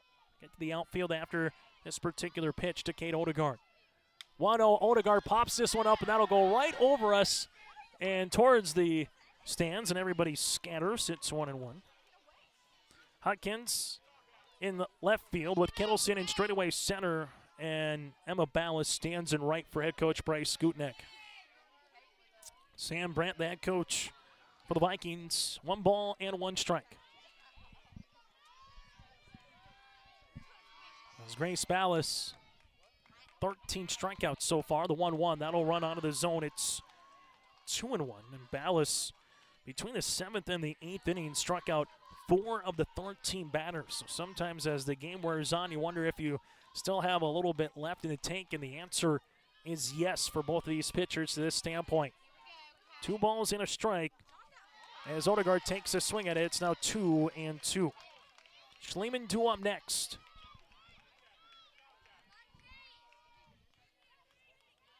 Two balls, two strikes to the sophomore left fielder. As Grace Ballas will see this, and that'll be a strike three looking, and Kate Odegaard is retired for the 14th strikeout in the circle here for Grace Ballas.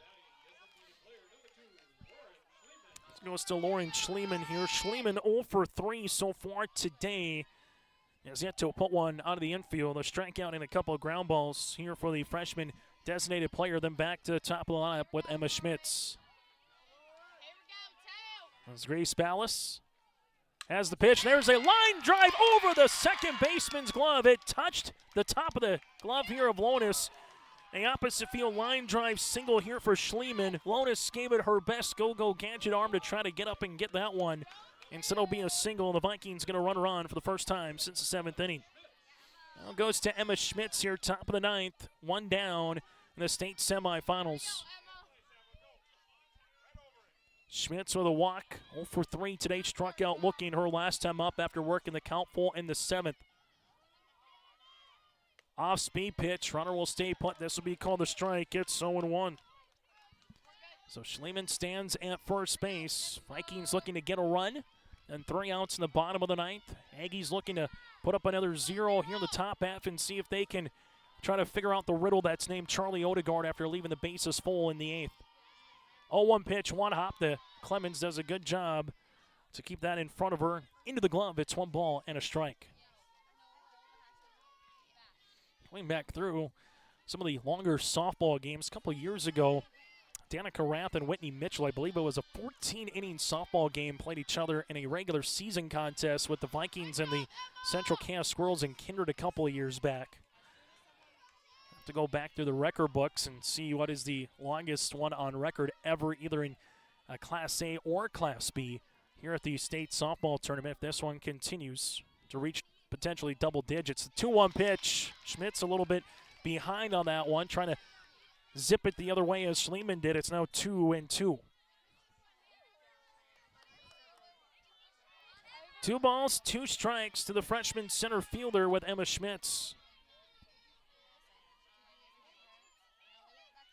2-2. That'll be strike 3 looking, and the runner will stay put at first base. As Grace Ballas has her 15th strikeout. Now goes to Josie Mathis, who has put the ball in play. A walk in the first, sacrifice bunt in the 3rd, a triple in the 5th, and a single with a stolen base in the 7th. And Mathis will try to put something in the outfield grass. This one will be called a strike. It's 0-1. As the Beulah Miners and the Central Cass Squirrels patiently wait the conclusion of this game. No balls and a strike with 2 down here to Josie Mathis. As Grace Ballas here in the circle, the 0-1. Mathis hits a off the end of the bat that'll go foul about 5 feet up the 3rd base line. It's 0-2. Ballas works ahead on the batter. Here with Josie Mathis, Janet Tazarek due up next. If Mathis can somehow fight here on 0-2, well, for the Aggies, it'll be 9-1-2 batters with Leah Volonchenko due up here. Upcoming. Swing and a miss, a high riser, and Mathis is retired. Strikeout of the side and 16 strikeouts here for Grace Ballas in the circle. No runs on a hit, no errors, and a runner left on base. We played 8.5 today on the Dakota Heritage Bank scoreboard, tied at 2 on YourLiveVent.com. Hi, Sonia from the Lighting Gallery and Decor. We're so much more than just lighting. Step into a space where your home starts to come together. From custom furniture and curated decor to a personalized design guidance, we help you create a space that feels warm, layered, and uniquely yours. Whether you're starting fresh or finishing the details, we're here to bring your vision to life. I invite you to stop in. I think you'll be wowed.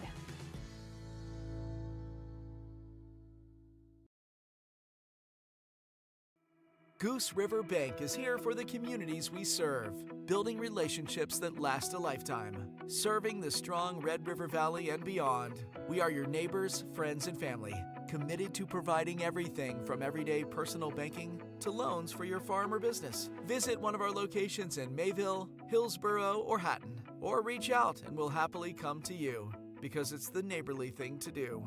Goose River Bank. Strong bank, strong communities. Bottom of the ninth inning, Charlie Odegaard on for her ninth inning of work. 9-1 and 2 batters with Leah Volonchenko. Reach base 3 times so far today, leads off. And she will take a strike, it's 0-1. Just the 4th time here for the Aggies with Volonchenko at the plate. A single, a fielder's choice, and she reached base on an error here today. The 0-1 does not go through the zone. It misses for a ball, it's 1-1. The old scorecard goes 15 innings. Question is, will we need that? Vikings hoping for double digits. Aggies looking to see if they can find the 9th inning to their advantage. Put some runners on. The 1-1. Volonchenko foul tipped into the glove. It's 1-2. Longest game that I've ever been a part of as a fan or a broadcaster was the Red Hawks and the Gary South Shore Railcats down at the rail yard in Gary, Indiana. Went 16 innings.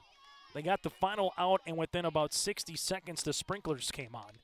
The 1-2. No miss out of the zone, now 2-2. I know Mike Lowell, the head coach for the Hankinson Pirates co-op fast pitch team, texting going, well, they went 9 innings back in about a decade ago against Central Cass in the semifinals out in Dickinson. Here's the 2-2 pitch. Popped foul up the first baseline. That, if memory serves, was also still when softball was together, where you could go to a ballpark and see the A at 1 o'clock and see the B start at 2 o'clock and just go back and forth. And if you're a softball fan, it was 8 games and about 12 hours of fun, maybe even 10. Here's a 2-2 pitch. Hit in the air, that'll go to right. Hillman comes in. Hillman with the basket catch. Oh, what a play. Hillman able to make that play in right. She dives on in and robs a single for Leah Volonchenko. And as well, if that gets by her, all of a sudden Volonchenko could have ran for a while. Instead, there's one down. Goes to Quincy Bruner. Bruner 0 for 4 with a line drive shot to Fuchsa, her last time up at first base. Hillman in right, Schmitz in center, Kate Odegaard in left. One down, the pitch. That'll be a strike. It's 0-1. Nipstead over at third base to Zarek at shortstop. Mathis at second, Fuchsa at first. Kittleson behind the plate here for Charlie Odegaard. A strikeout for Odegaard goes all the way back to the 5th inning here. The 0-1. Fisted foul. It's 0-2. State softball semifinals. And if you're Beulah and Central Cass, you're saying, hey, by all means, keep on pitching, keep on going. Obviously, this team who wins gets a little more rest than the team that plays, 2 teams that play next. But what do you have left in the tank for one of these 2 pitchers for tomorrow? Here's the 0-2. Fisted up the first base side foul. Also a note, the Aggies only played 5 innings yesterday, while the Vikings had to go the full 7 with the Lakers. For both these teams playing earlier in the day, Aggies had to contend with the heat. Vikings really contended with the heat in their game in the middle of the afternoon. The 0-2. Strike 3, looking at Odegaard, gets her 11th strikeout. Her first since the 5th inning, and there's 2 down. Nice off-speed pitch for Odegaard, and she's retired the last 3 batters in consecutive order as it goes to Marley Kittleson. Kittleson 0 for 4 with 2 strikeouts and 2 flyouts so far here for Velva-Drake Anamoose. The pitch hit in the air, soft little one, goes one hopper by Mathis, underhands it to Fuchsa, and Mathis did a good job playing the hop on the 4-3, and it's a 3-up, 3-down inning here in the 9th, and it's the first 3-up, 3-down since the first inning here for Odegaard in the circle. We play 9 today. We're scoreless as we head to the 10th on yourliveevent.com. At Thompson Public Schools, their mission is to develop lifelong learners and responsible citizens. You can visit their website, tps-k12.org, for school announcements and calendars, lunch menus, weather announcements, athletic schedules, and more. Follow them on social media and share in Tommy Pride with student updates and events with Thompson Public Schools. Thompson Public Schools thanks all students, staff, parents, alumni, and community members for their continued support. Good luck to the Tommies. Learn more at tps-k12.org. The City of Hillsborough encourages customers to use electricity wisely through its Bright Energy Solutions rebate program. These rebates help customers save energy and money, improve their comfort, and protect the environment. You can get rebates on Energy Star appliances and lighting, as well as high-efficiency heat pumps and air conditioners. They even have rebates for home electric vehicle chargers. Business customers can receive rebates too. Call the City of Hillsborough for more information or visit brightenergysolutions.com. Well, here's the pitch count. In softball, it doesn't matter in terms of you have to be done, but Charlie Odegaard's thrown 164 pitches with 102 being strikes. Well, for Grace Ballas, she's thrown 133 pitches with 88 of those being strikes. So we're over the 300 mark combined here for these two teams as we make our way through the 10th inning. Janet Tazark, Sierra Nipstead, Lila Kittleson, 3, 4, and 5 batters as Grace Ballas struck out the side, and she has pitched all 9 innings. No balls and a strike. Top of the 10th inning. Chase Miller with you from Trapper Field. Game that's gone 2.5 hours. This will be hit on the ground. That's a CNI single. It's a leadoff rip here for Janet Tazark as she will charge and round first base. And the left fielder, Huckins, is going to run it all the way to the second baseman and say, stay at first, Miss Jana. Second single here for Janet Tazark and the Kindred Vikings with Sierra Nipstead. We'll see what the play is for head coach Sam Brandt and the Vikings. Tazark gets a CNI single, her second base hit of the contest. Runner to lead things off here for the Vikings in the top of the 10th. First time they had a leadoff runner on since the 6th. Nipstead looking to bunt, Denton's it right in front of home plate. Clemens going to barehand it, throws to first, rolling from first to third, going to slide in safely. Oh, what a charge by Tazark. Tazark was off and running as she came out of the blocks. First to third, Nipstead with the sacrifice bunt. Clemens with the throw to Selzler, but by the time it even hit the pitcher, the first baseman, Tazark was 10 feet already rounded second base. So an out, and then you get the runner in Tazark to third as it goes to Lila Kittleson. Kittleson 1 of 4 for the senior catcher with a single back in the 4th inning. Infield will come in against the lefty Kittleson. Kittleson looking to bunt, pops this one up. Clemens can't make the play. Clemens had to go up the first baseline and try to underhand it, and as she did, it just went right by her glove. It's 0-1, and that was one of those where it's almost the safety squeeze, not a true suicide squeeze, because the runner with Tazark, once it got popped up, stayed pat at third instead of charging down the third base line to see what would happen if you throw over to first and try to come on in. Vikings trying to manufacture a run here, top of the 10th inning. No balls and 1 strike to Kittleson. Grace Ballas in the circle here for the Aggies. 16 strikeouts here for Ballas so far this afternoon. The 0-1. Kittleson takes a good rip at it. It's 0-2. Brianna Fuchsa on the on-deck circle here for the Vikings. As Kittleson able to dig back in here for Kindred. 0 balls and 2 strikes. The pitch. Kittleson hits one on the ground to the first baseman, Selzer. Selzer comes home, not in time! The Vikings deliver the goods with the senior catcher in Lila Kittleson. Janet Tazark beat the throw, even if it would have been a fielder's choice on a force. The Vikings have taken the lead. It's 3-2. So Kittleson will reach base on a fielder's choice. The run comes in for Tazark. And for the Vikings, it's their first lead since they led 2-1 in the bottom of the 6th. Or 2-0 in the bottom of the 6th inning before the Aggies scored 2 runs. Runners in a stay put. Kittleson at first base. Swing and a miss by Fuchsa. It's 0-1. Fuchsa today 0 for 2 with 2 strikeouts and a hit by pitch. Her last time up in the 6th inning. Eisenschenk in her spot in the 8th with a strikeout. Here's the 0-1. Swing and a miss. Kittleson's going to go to second base. The throw, and Kittleson trying to slide around. She does. The throw beat her, but Bruner's tag was not in time as Kittleson with the swim move able to get by the tag of Bruner and slide in before the tag was made. It's 0-2 with the runner in scoring position here with Kittleson.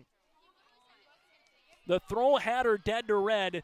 Clemens with the throw, but it came on the inside of the bag like it's supposed to. Kittleson knew that, so she went to the outside of the center field bag, and the tag could not be made, and now the Vikings with the runner in scoring position. It's an 0-2 count here to Fuchsa, as Charlie Odegaard will dig in as the sprinkles continue to come down here in Jamestown. 0 balls and 2 strikes. Fuchs swing and a miss. It's a strikeout. Kittleson will stay put, and there's 2 down. Now it goes to Charlie Odegaard, and Odegaard has been timely here in this tournament. A 2 RBI go-ahead single in the top of the 7th for against Delax Burlington. Then she had a RBI single in the 6th. Can she do it again? If she does, it would provide a little insurance here for the Vikings.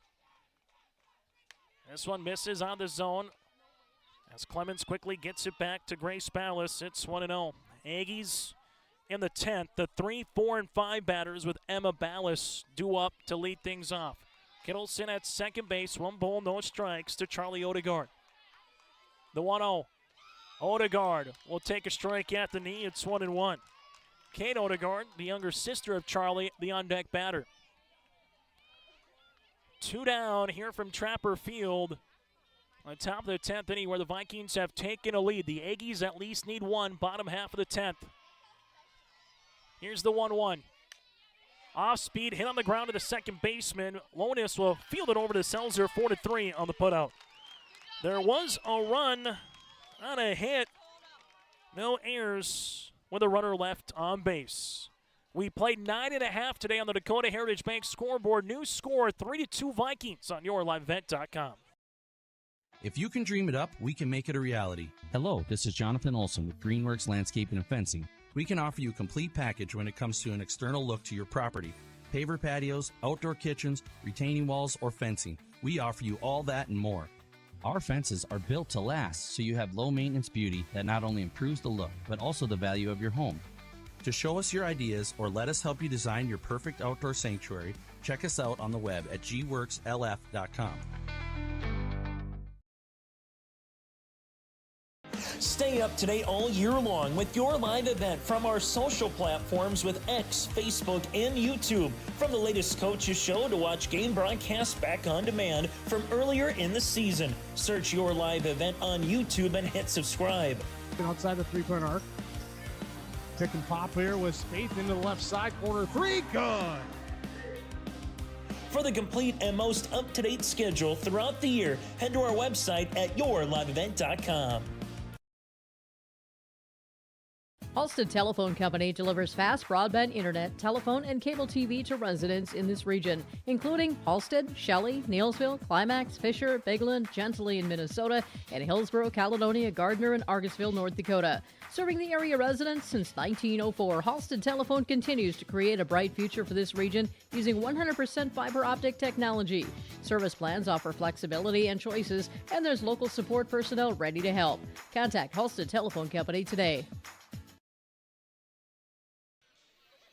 As we come back to the bottom of the 10th inning, 3, 4, and 5 batters are due up. Emma Ballas sprinted towards the restroom here, so I think they're going to give her a time, as we'll see coming into the game here for the Kindred Vikings as it stands right now, up by 1. So the Vikings 3 outs needed before the Aggies score a run. Well, the Aggies, if they score 1 run, will go 11. If they score 2, it'll be a walk-off variety here. And we still have the Beulah Miners and the Central Cass Squirrels to follow. Earlier today in the Constellation semifinals, able to see this couple of games that have gone final with Delax Burlington, Lewis and Clark, a 13-2 win over Glenburn.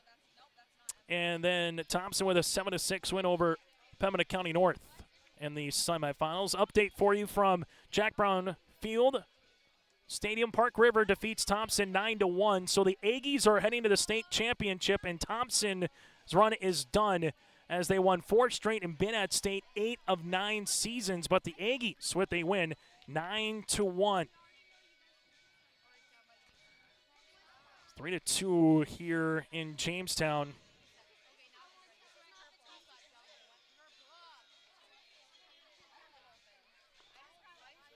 As right now the delay here with Emma Ballas as she sprinted, and she comes back here for Emma Ballas.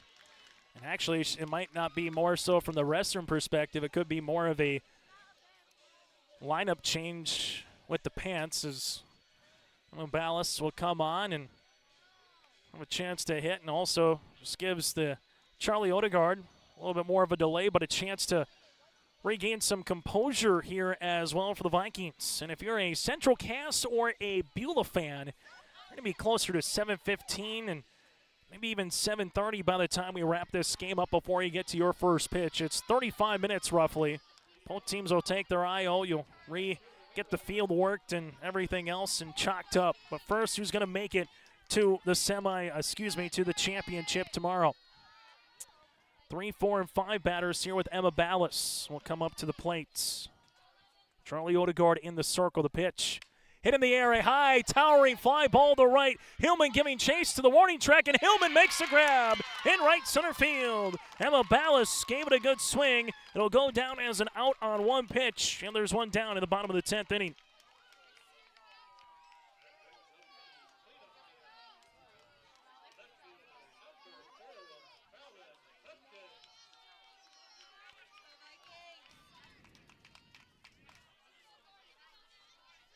One down as it goes to Fallon Hunkins, who's reached base 3 times, 2 walks and a single.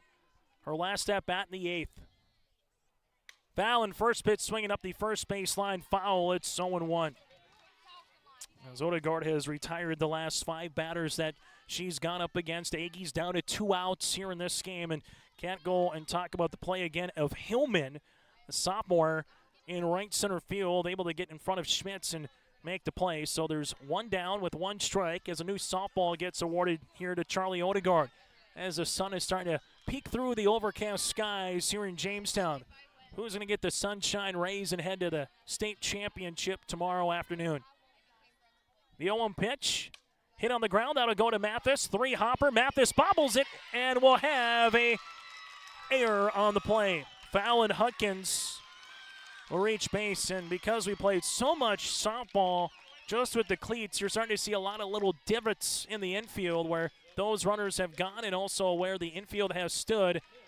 As now a runner reaches base on an error here, and the Aggies with the go-ahead and game-winning run with Grace Ballas at the plate.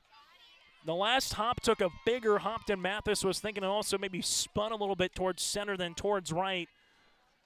A good news for Mathis is she had it in front of her. The bad news, she would have had the runner dead to rights. There's a swing and a miss. It's 0-1 as the Aggies have a life here in the bottom of the 10th inning. Jenna Lonis is the on-deck batter. No balls and a strike and 1 down here to the junior pitcher. Pitcher versus pitcher. 5th time through the lineup card again here for the Aggies. The 0-1. Off speed, good spot, 0-2. Pulls the string, does Odegaard. And now you have Fallon Hunkins over at first base. Charlie Odegaard. No balls, 2 strikes, 1 down. Bottom of the 10th inning here from Trapper Field. 0-2, 1 hops the catcher. Kittleson able to play it in front of her. It's 1-2. Fallon Hunkins trying to see if she can be that game-tying run and continue this contest for the Aggies. Stands at first. As this is a standing room only crowd with the second semifinal to go. The 1-2 well out of the zone, almost like a pitch out. Runner stays put. Kittleson quickly back to Odegaard. It's 2-2. Been a dandy of a softball game when it was 4 o'clock, 5 o'clock, here at 6 o'clock, and maybe do we get to 7 o'clock? The old rock around the clock tonight. The 2-2. Up out of the zone, it's 3-2.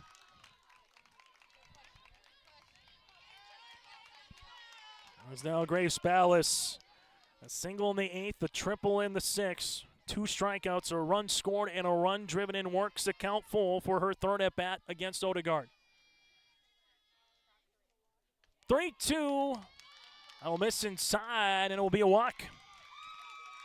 Fallon Hutkins will take second base. Grace Ballas on her third time with a 3-2 count earns a walk. It'll be just the fourth for Odegaard in the circle, but now the tied run in scoring position and the game-winning run stands at first base. Jenna Lonis, a dangerous batter, was intentionally walked through last time up. A triple in the second, a pop out in the fourth, a single in the sixth, and intentionally walked back in inning number 8. One down here in the 10th. Odegaard sees us up and away for a ball. It's 1-0. Fly out with Emma Ballas. Hutkins reach base on an air, and Grace Ballas gets a walk. The 1-0 pitch upcoming. Swing and a miss. Jenna Lonis gave it a good cut. It's 1-1. Vikings looking to see if something can be put on the ground again. Maybe get that lead runner out at third or a pop-up while Lonis is looking to put something on the outfield grass. 1-1 missing low. It's 2-1, and Lonis will take a walk as well to load the bases, and we'd be in the same situation we were in the 8th with the bases loaded with one down. 2-1 count upcoming here for Charlie Odegaard. 2-1. Going to be called a strike. It's 2-2. Delayed strike call, but making sure it's 2 balls and 2 strikes. Runner at second is Hutkins. Grace Ballas again at first.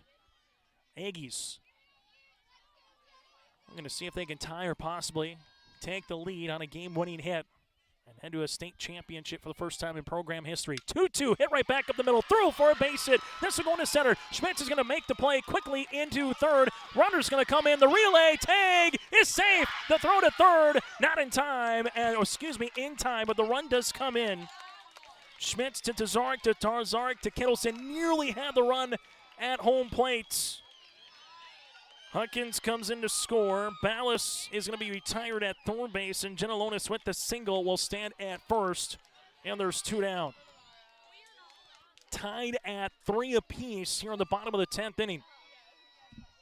As it quickly came in, Schmitz to Tazarek. Tazarek then went to Kittleson. Kittleson tried to apply the tag at home. This foot and the slide on the way came in to score for Fallon Hutkins. Then retired at third base for the out was Grace Ballas. Nice heads-up play by Kittleson to quickly go over to Nipstead at third and allow the tag to come through and not kind of soak, so to speak, on giving up a run. So we're tied at 3 apiece. Coach Brandt coming out and talking with the umpiring crew here. As we're tied at 3 with 2 down in the bottom of the 10th inning with Seltzer due up next. And the Aggies, for the moment, have 1 run to try to put this game into the 11th inning. So with Sam Brandt coming out just to talk it over with the umpiring crew. As we'll have it at 3 apiece for the runner at first base and allows Charlie Odegaard to kind of calmly collect her breath as well. Aggies score a run, so we know if there's an out, we're going to the 11th. If there's a run here in the bottom half of the 10th, this ball game is over. We got through Odegaard by her glove, past the glove of Tazarek. Schmitz did a good job quickly getting that in from center. The Vikings nearly got the lead runner at home plates. Bang, bang play, but then throw the runner over at third. So 2 down, bottom of the 10th, as now it goes to Evelyn Seltzer, and she takes a ball outside. It's 1-0. Tessa Clemens due up next. Runner at first is Jenna Lonis.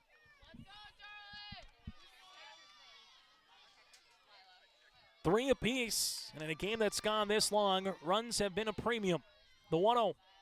Swing and a miss, good rip. Kittleson quickly gives it back to Odegaard as Jenna Lonis dances over at first. 1 ball, 1 strike, 2 down to the number 7 batter here in the Aggies lineup for Bryce Skutnik. The 1-1 swing on and a little off-speed pitch by Odegaard. It's 1-2. This has been a treat to be a part of this afternoon and now early evening here in Jamestown. Here's the 1-2. Hit on the ground up the first base side, but that'll go foul towards the Vikings dugout.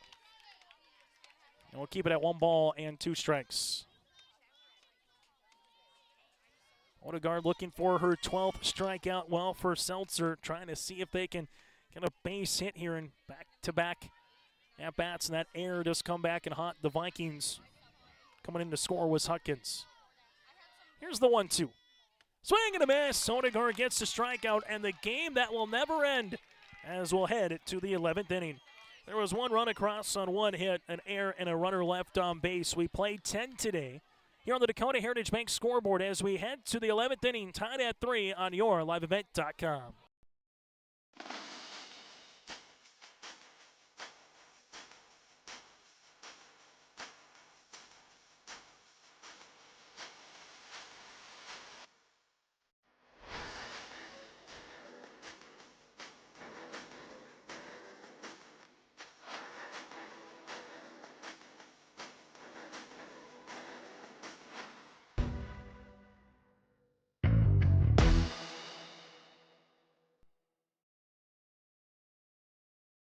At Bank North, we strive to enrich the lives of everyone we serve.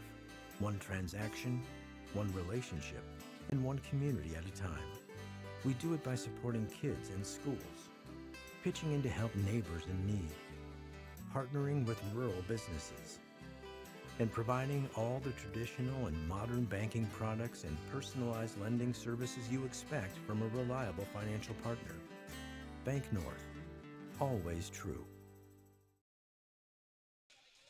Taking a look here for Charlie Odegaard, 10 innings, 7 hits, 3 runs, 2 earned, 5 walks, and 12 strikeouts. She's thrown 183 pitches with 114 being strikes. Well, for Ballas, that's Grace. 10 innings, 7 hits, 3 runs, 2 earned, 3 walks.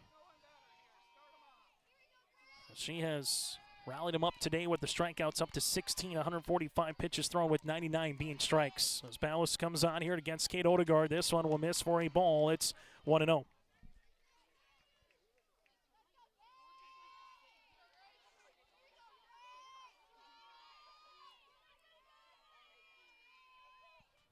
Make that 17 strikeouts, for Ballas. Odegaard hits one in the air to right. The right fielder can't make the play. Kate Odegaard's going to round first. She's on her way to second. Emma Ballas will make the throw back in. It's a leadoff double and the second extra base hit here for the sophomore Kate Odegaard. The Vikings get a runner on to open up the top of the 11th inning. As Grace Ballas nearly has 6 innings worth of strikeouts in the circle as it goes to Lauren Schliemann. Schliemann 1 of 4 today with a single to right her last time up, and for both teams it's been a lot of opposite field base hits today against the opposite pitcher. Kind of letting that ball travel a little bit, hitting it the opposite way. There's a swing that's going to go underneath the first baseman's glove. Selzer dives in time to get the runner Schliemann out at first. It went underneath her glove, but it stayed put, and then literally dove from her knees to put the softball on first base. Kate Odegaard goes to third on the productive out. 3 unassisted. Now back to top of the lineup with Emma Schmitz. Schmitz 0 for 4 with a walk back in the third, and this is a situation again, just kind of we've seen it where it's hard for both teams to get consistent different situations as Bryce Skutnik's going to come on and talk it over as we'll have a meeting in the circle. This could be one where Bryce is coming on saying, hey, looking at the lineup card and where it is with Emma Schmitz. Be ready for some type of a squeeze play here, and where are you going to go with the softball for the infield? If you throw down to first, Odegaard's going to be making her way to home plate. So it's one of those where maybe you can bluff the throw to first and then throw behind the runner and see if you can get the lead runner right now. Well, for the Vikings, looking to try to play to run here in the top of the 12th inning, top of the 11th inning. Trying to find a way to get this game to close where the Beulah Miners, the Central Cass Squirrels, still got a game to go here in these semifinals. Bryce Skutnik comes out with a meeting in the circle, brought to you in part by Chris Moe with Nodak Insurance Company. Allowed Sam Brandt to talk it over with her respective players of Emma Schmitz, Kate Odegaard, and Josie Mathis on the on-deck circle. Infield will come in with 1 down. Outfield playing about their normal depth as it stands currently. Trying to get behind a softball if there is a fly ball for a sacrifice fly. Emma Schmitz will take a ball up and away. It's 1-0. For the Vikings, looking for their 17th win of the season. For the Aggies, looking for win number 20 of the year. Regardless, for one of these two teams, going to count as 1 win, but a well-earned win. The 1-0 pitch, Schmitz takes a swing at a rise ball, missing. It's 1-1. For these two teams, largest lead of the game has been 2 for the Vikings. They led at 2-0, tied at 2, and led 3-2, and tied at 3. Here's the 1-on. Hit up the first base side, foul. It's 1-2. 1 ball, 2 strikes with a runner at third base here with Kate Odegaard. As the Vikings, the first 6 innings left 7 runners on base in scoring position, trying to avoid that here in the 11th. Off-speed pitch, Schmidt swings and a miss. And for Ballas, her 18th strikeout of the contest. Now it goes to Josie Mathis. So 2 down as Mathis with a walk, triple, single, sac bunt, and a strikeout. Vikings with a go-ahead run at third base. Aggies 1 out away from getting to the bottom of the 11th. Off-speed pitch, that'll miss out of the zone. It's 1-0. Janet Tazarek due up next. This is the part of the lineup where you got to be careful. Your Grace Ballas for Mathis and Tazarek. These two can definitely put the ball in play and force the defense to go make a play behind you. Grace Ballas with the 1-0. That'll miss out of the zone. 2-0, and this one might be the old unintentional, intentional walk right now for the Aggies, where you're trying not to put anything too close to Mathis. We'll see how Ballas on a hitter's count, if she'll challenge here or kind of nibble around the zone. 2-0. This will be called a strike just underneath the letters. It's 2-1. For the Vikings, 6th time through the lineup card here today. 2-1 pitch. I'm coming here for Grace Ballas. This one will be in the dirt, blocked by Clemens. Good play behind the plate. It's now 3-1, as that was a good foot in front of home plates. And Clemens just walled it off and did not allow to get by her. 3 balls and 1 strike to Josie Mathis, the senior second baseman. Mathis will take a 5-pitch walk. That'll be the 4th walk and 1 hit by pitch. And now with runners at the corners and 2 down, it allows our situation to come in terms of a potential of trying to steal and get into scoring position and maybe have a double steal with Janet Tazarek, who's 2 for 5 with a single her last time up and a run scored in the 10th inning. She can be a first pitch swinger, and she is a first pitch swinger there. Mathis will scamper into scoring position. She'll be at second base. So 1-1 under the swing and the miss here by Tazarek. But right on cue, Mathis will take second. Now base hit will plate not 1 but 2 runs here for the Vikings. Vikings threatening here in the top of the 11th. Ballas works ahead, 0-1. 0-1 is hit in the air. That'll be to right center field and split the gap. 1 run will come in. A second run here at Josie Mathis. She will come on in. Janet Tazarek delivers the goods. It's a 2 RBI single, and the Vikings have taken a 5-3 lead. Back-to-back hits for Janet Tazarek as she gets her 3rd hit of the contest. Josie Mathis comes in to score from second. Kate Odegaard comes in to score from 3rd. And the Vikings will have a runner at first base with Sierra Nipstead due up. The pitch. Nipstead hits one on a rope, but right to the shortstop, Bruner. That was a line drive out to retire the side. 2 runs come across on 2 hits. There were no errors and a runner left. We've played 10.5 today on the Dakota Heritage Bank scoreboard. New score, Vikings 5, the Aggies 3 coming to the plate. This is Chris from Agassiz Precision Ag, your local precision planting dealer. Say thank you to the farmers you come into contact with every day. They have chosen a career that is as much their deep passion as it is an absolute necessity for you and I. Spring is upon us and there will be farm equipment on the roads. Give them your patience and room to do their jobs. Trust me, they would rather be off the road working in their field than dealing with traffic. From all of us here at Agassiz Precision Ag, we say thank you and have a safe spring. Treat yourself to a great career at American Crystal Sugar Company. Team up with quality people making quality products. Full-time and year-round in a stable business. With great pay and benefits including time off available from day one. American Crystal Sugar Company invests in you to promote your continued growth and career advancement. Grow your career, doing your best work within the world's best beet sugar company. Apply online today at AmericanCrystalCareers.com.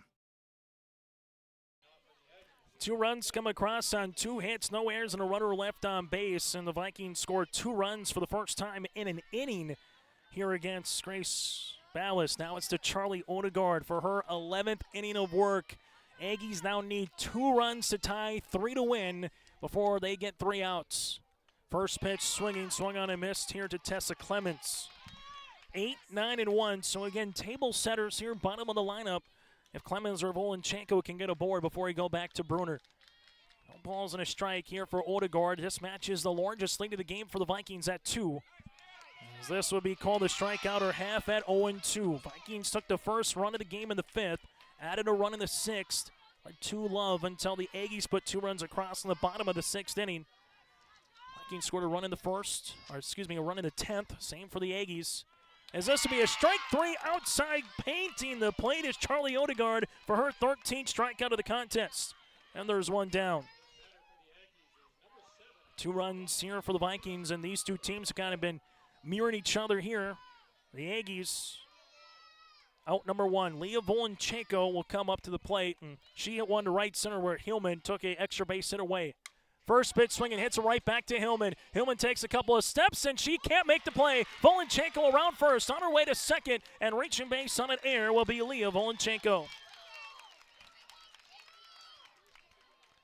And for the Vikings, that'll be their 3rd error of the contest, and the Aggies get the tying run aboard with Quincy Bruner. Bottom of the 11th inning, Aggies need 2. 1 out with a runner on with Quincy Bruner. Bruner 0 for 5 here today. Struck out looking her last time up. Odegaard rocks and fires off speed, missing low at the knee. It's 1-0. 1 ball and no strikes on a bad spot to miss if you're Odegaard. And for these Aggies batters, again, a lot of stuff to center, right center against Charlie here this afternoon. 1-0 pitch going to be hit up the 3rd base side foul. It's 1-1. Could put about another couple hundred grandstands here. And you got people well behind us watching this game. Like going to a small basketball gym and there's only 4 rows on either side and you're trying to watch a late ball game. The 1-1, that'll be called a strike. It's 1-2. As the Viking baseball team is about to get underway for their state semifinal round matchup with Velva-Drake. Anamoose, so a lot of these fans will quickly go to Jack Brown after this. The 1-2, strike 3 called, and Odegaard paints the plate yet again. Her 14th strikeout, and there's 2 down here in the bottom of the 11th inning. As it goes to Marley Kittleson. Kittleson 0 for 5 today with 2 strikeouts. 6th time through the lineup card for the Aggies. 2 down as the Aggies are down to their final outs. Odegaard with the pitch. Off-speed popped up, and this one goes out of play as it's 0-1. Emma Ballas, the on-deck batter, trying to see if she can come to the plate some way, somehow with Marley Kittleson. Kindred with 2 runs in the top of the 11th inning. Here's the 0-1 pitch. Hit on the ground. That'll go to Nipstead. Nipstead at 3rd. Throws it across the diamond, and this game is over. The Vikings have punched their ticket to the state championship with an incredible 5-3 win over Velva-Drake Anamoose. No runs, no hits, an error, and a runner left on base in a game that goes nearly 3 hours today. Here in Jamestown, 2 hours and 59 minutes. The Vikings advance with a remarkable 5-3 win. We'll take a break and we come back. Post-game show is on the way next here on YourLiveEvent.com. Welcome to the 130th Annual Norman County Fair, June 24th through 27th, Ada, Minnesota. FFA Day. New this year, Jindo Bingo, the Big Air ATV show in the R&J Broadcasting Grandstand. Plus free music, basketball challenge, Check 6 Veterans Day, Youth Day, Senior Day, racing, the Mooncats, lumberjack shows, and so much more. For the full schedule, visit NormanCountyFair.com. Norman County Fair, Ada, Minnesota, June 24th through 27th. It's where summer begins and the fun never ends. For the last 25 years, Carlita Dietz at Berkshire Hathaway Home Services Premier Properties has been serving the real estate needs of the Fargo-Moorhead area and surrounding communities. Whether you're buying, selling, or investing, Carlita is ready to help you evaluate the market and make the right choice for you. Take the first step into settling into your next home by calling Carlita Dietz at Berkshire Hathaway Home Services Premier Properties at 701-367-5918. Experienced, confident, qualified. Carlita Dietz. As we come back here on YourLiveEvent.com, the Kindred Vikings pick up the win 5-3 over the Velva-Drake Anamoose Aggies, as will allow you to catch your breath for a moment here, Josie, as she pops on the headset. So let's take a look at the final box score in this contest. For the Vikings, 5 runs, 9 hits, 4 errors, while for the Aggies, 3 runs, 7 hits, and 1 error. Charlie Odegaard in the circle goes 11 innings, 7 hits, 3 runs, 2 earned, 5 walks, 14 strikeouts, 193 pitches with 123 being a strike, while on the opposite side, Grace Ballas, 11 innings, 9 hits, 5 runs, 4 earned, 4 walks, 18 strikeouts, 160 pitches with 108 being strikes. As we pop on the headsets now, and you can really give a player of the game to a lot of people in this one. A team effort for Josie Mathis, as she was able to reach base with a walk, a triple, a single, a walk, scored a run, sack bunt, struck out in this one.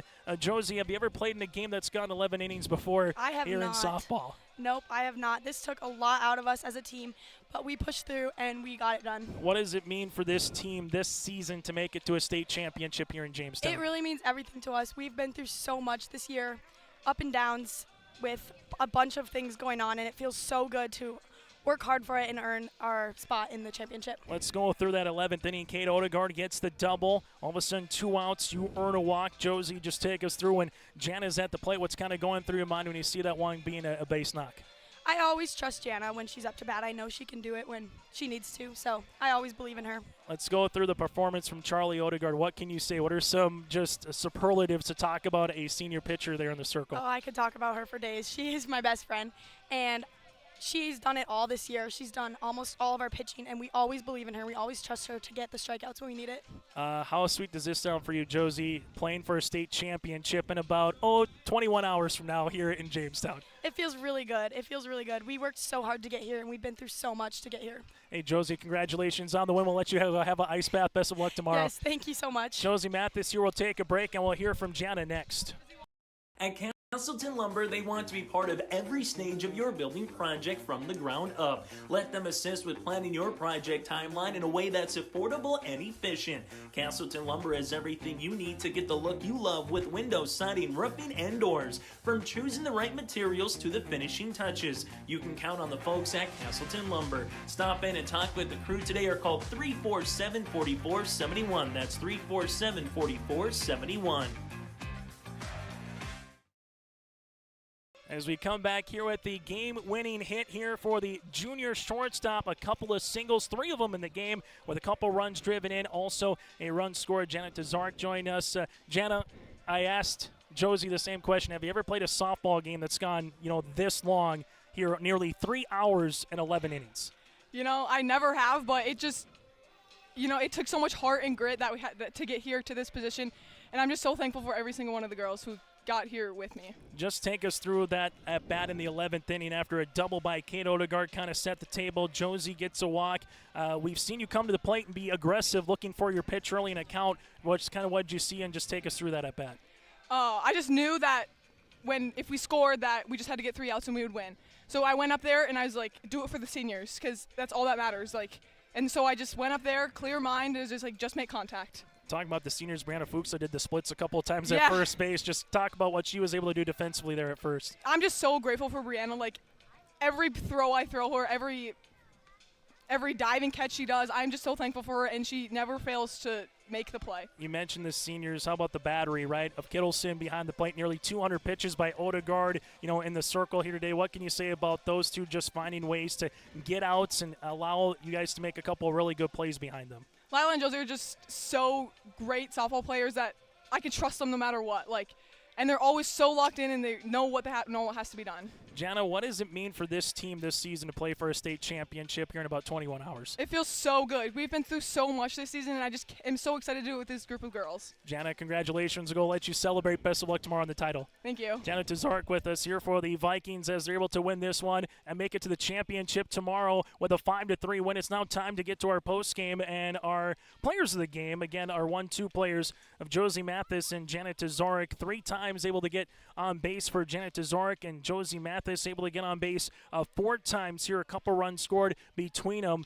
Just a whale of a ball game that went 2 hours and 59 minutes. You can probably say it's a team win, but Josie Mathis, Janet Tazark are players of the game, brought to you in part by Enbridge. Go to Enbridge.com for career opportunities. From there to our Agassi Precision Egg Play the Contest. There's a lot of them, but for the Vikings, I think when you had the bases loaded in extra innings to get out of the frame, there in the 8th inning, getting Selzer and Clemens out after intentionally walking Jonah Lonis. All of a sudden, the momentum was on the Aggie side, and Charlie Odegaard was able to bear down and get those 2 big outs to allow the game to go to the 9th inning. That is our Play of the Contest, brought to you in part by Agassi, your featured precision egg, precision planting dealer at AgassiPrecision.com, at their website at Agassi Precision Egg. Go to planterdoc.com. That's planterdoc.com. From there to our Halstead Telephone Company post-game connection, it's easy. The game-winning hit. Janet Tazark there in the 11th inning. Again, 3 for 6 at the plate. A lot of early aggressive swings for Janet Tazark. When she sees something like a bull seen red, she's going to swing.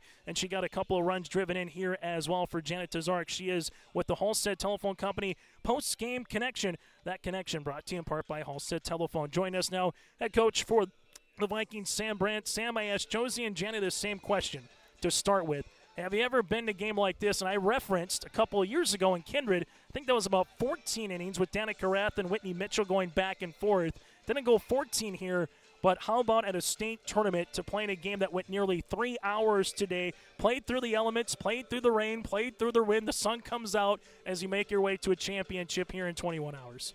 Hey, the emotions were so high and low and up and down and all over the place, and I can guarantee you every one of those kids had no idea it was a 3-hour game. But that game right there is the reason why everybody loves this game. This is the reason why all these players love to play it, to put the pressure on and really challenge everyone. And that was so fun.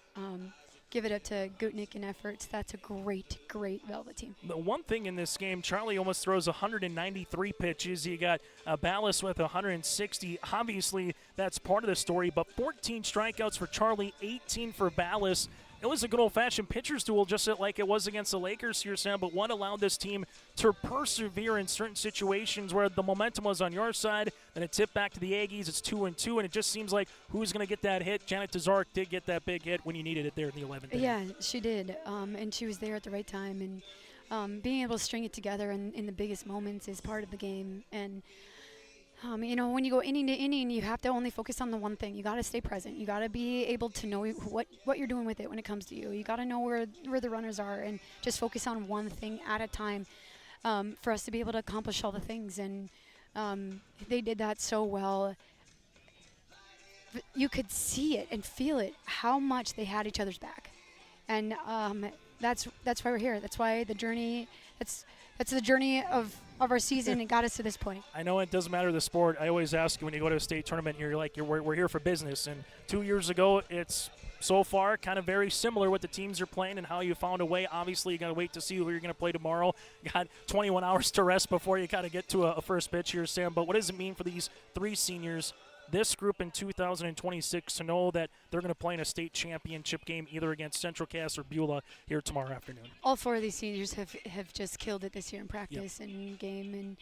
And, we are here on a business trip, but on top of it, we love this game, and it is so fun for them to be making memories and, cheering each other on and picking each other up. That's what it's all about. They will never forget this, no matter what happens tomorrow. they will never forget 14 innings in a 3-hour game and a couple string hits put together. So this is what it's all about.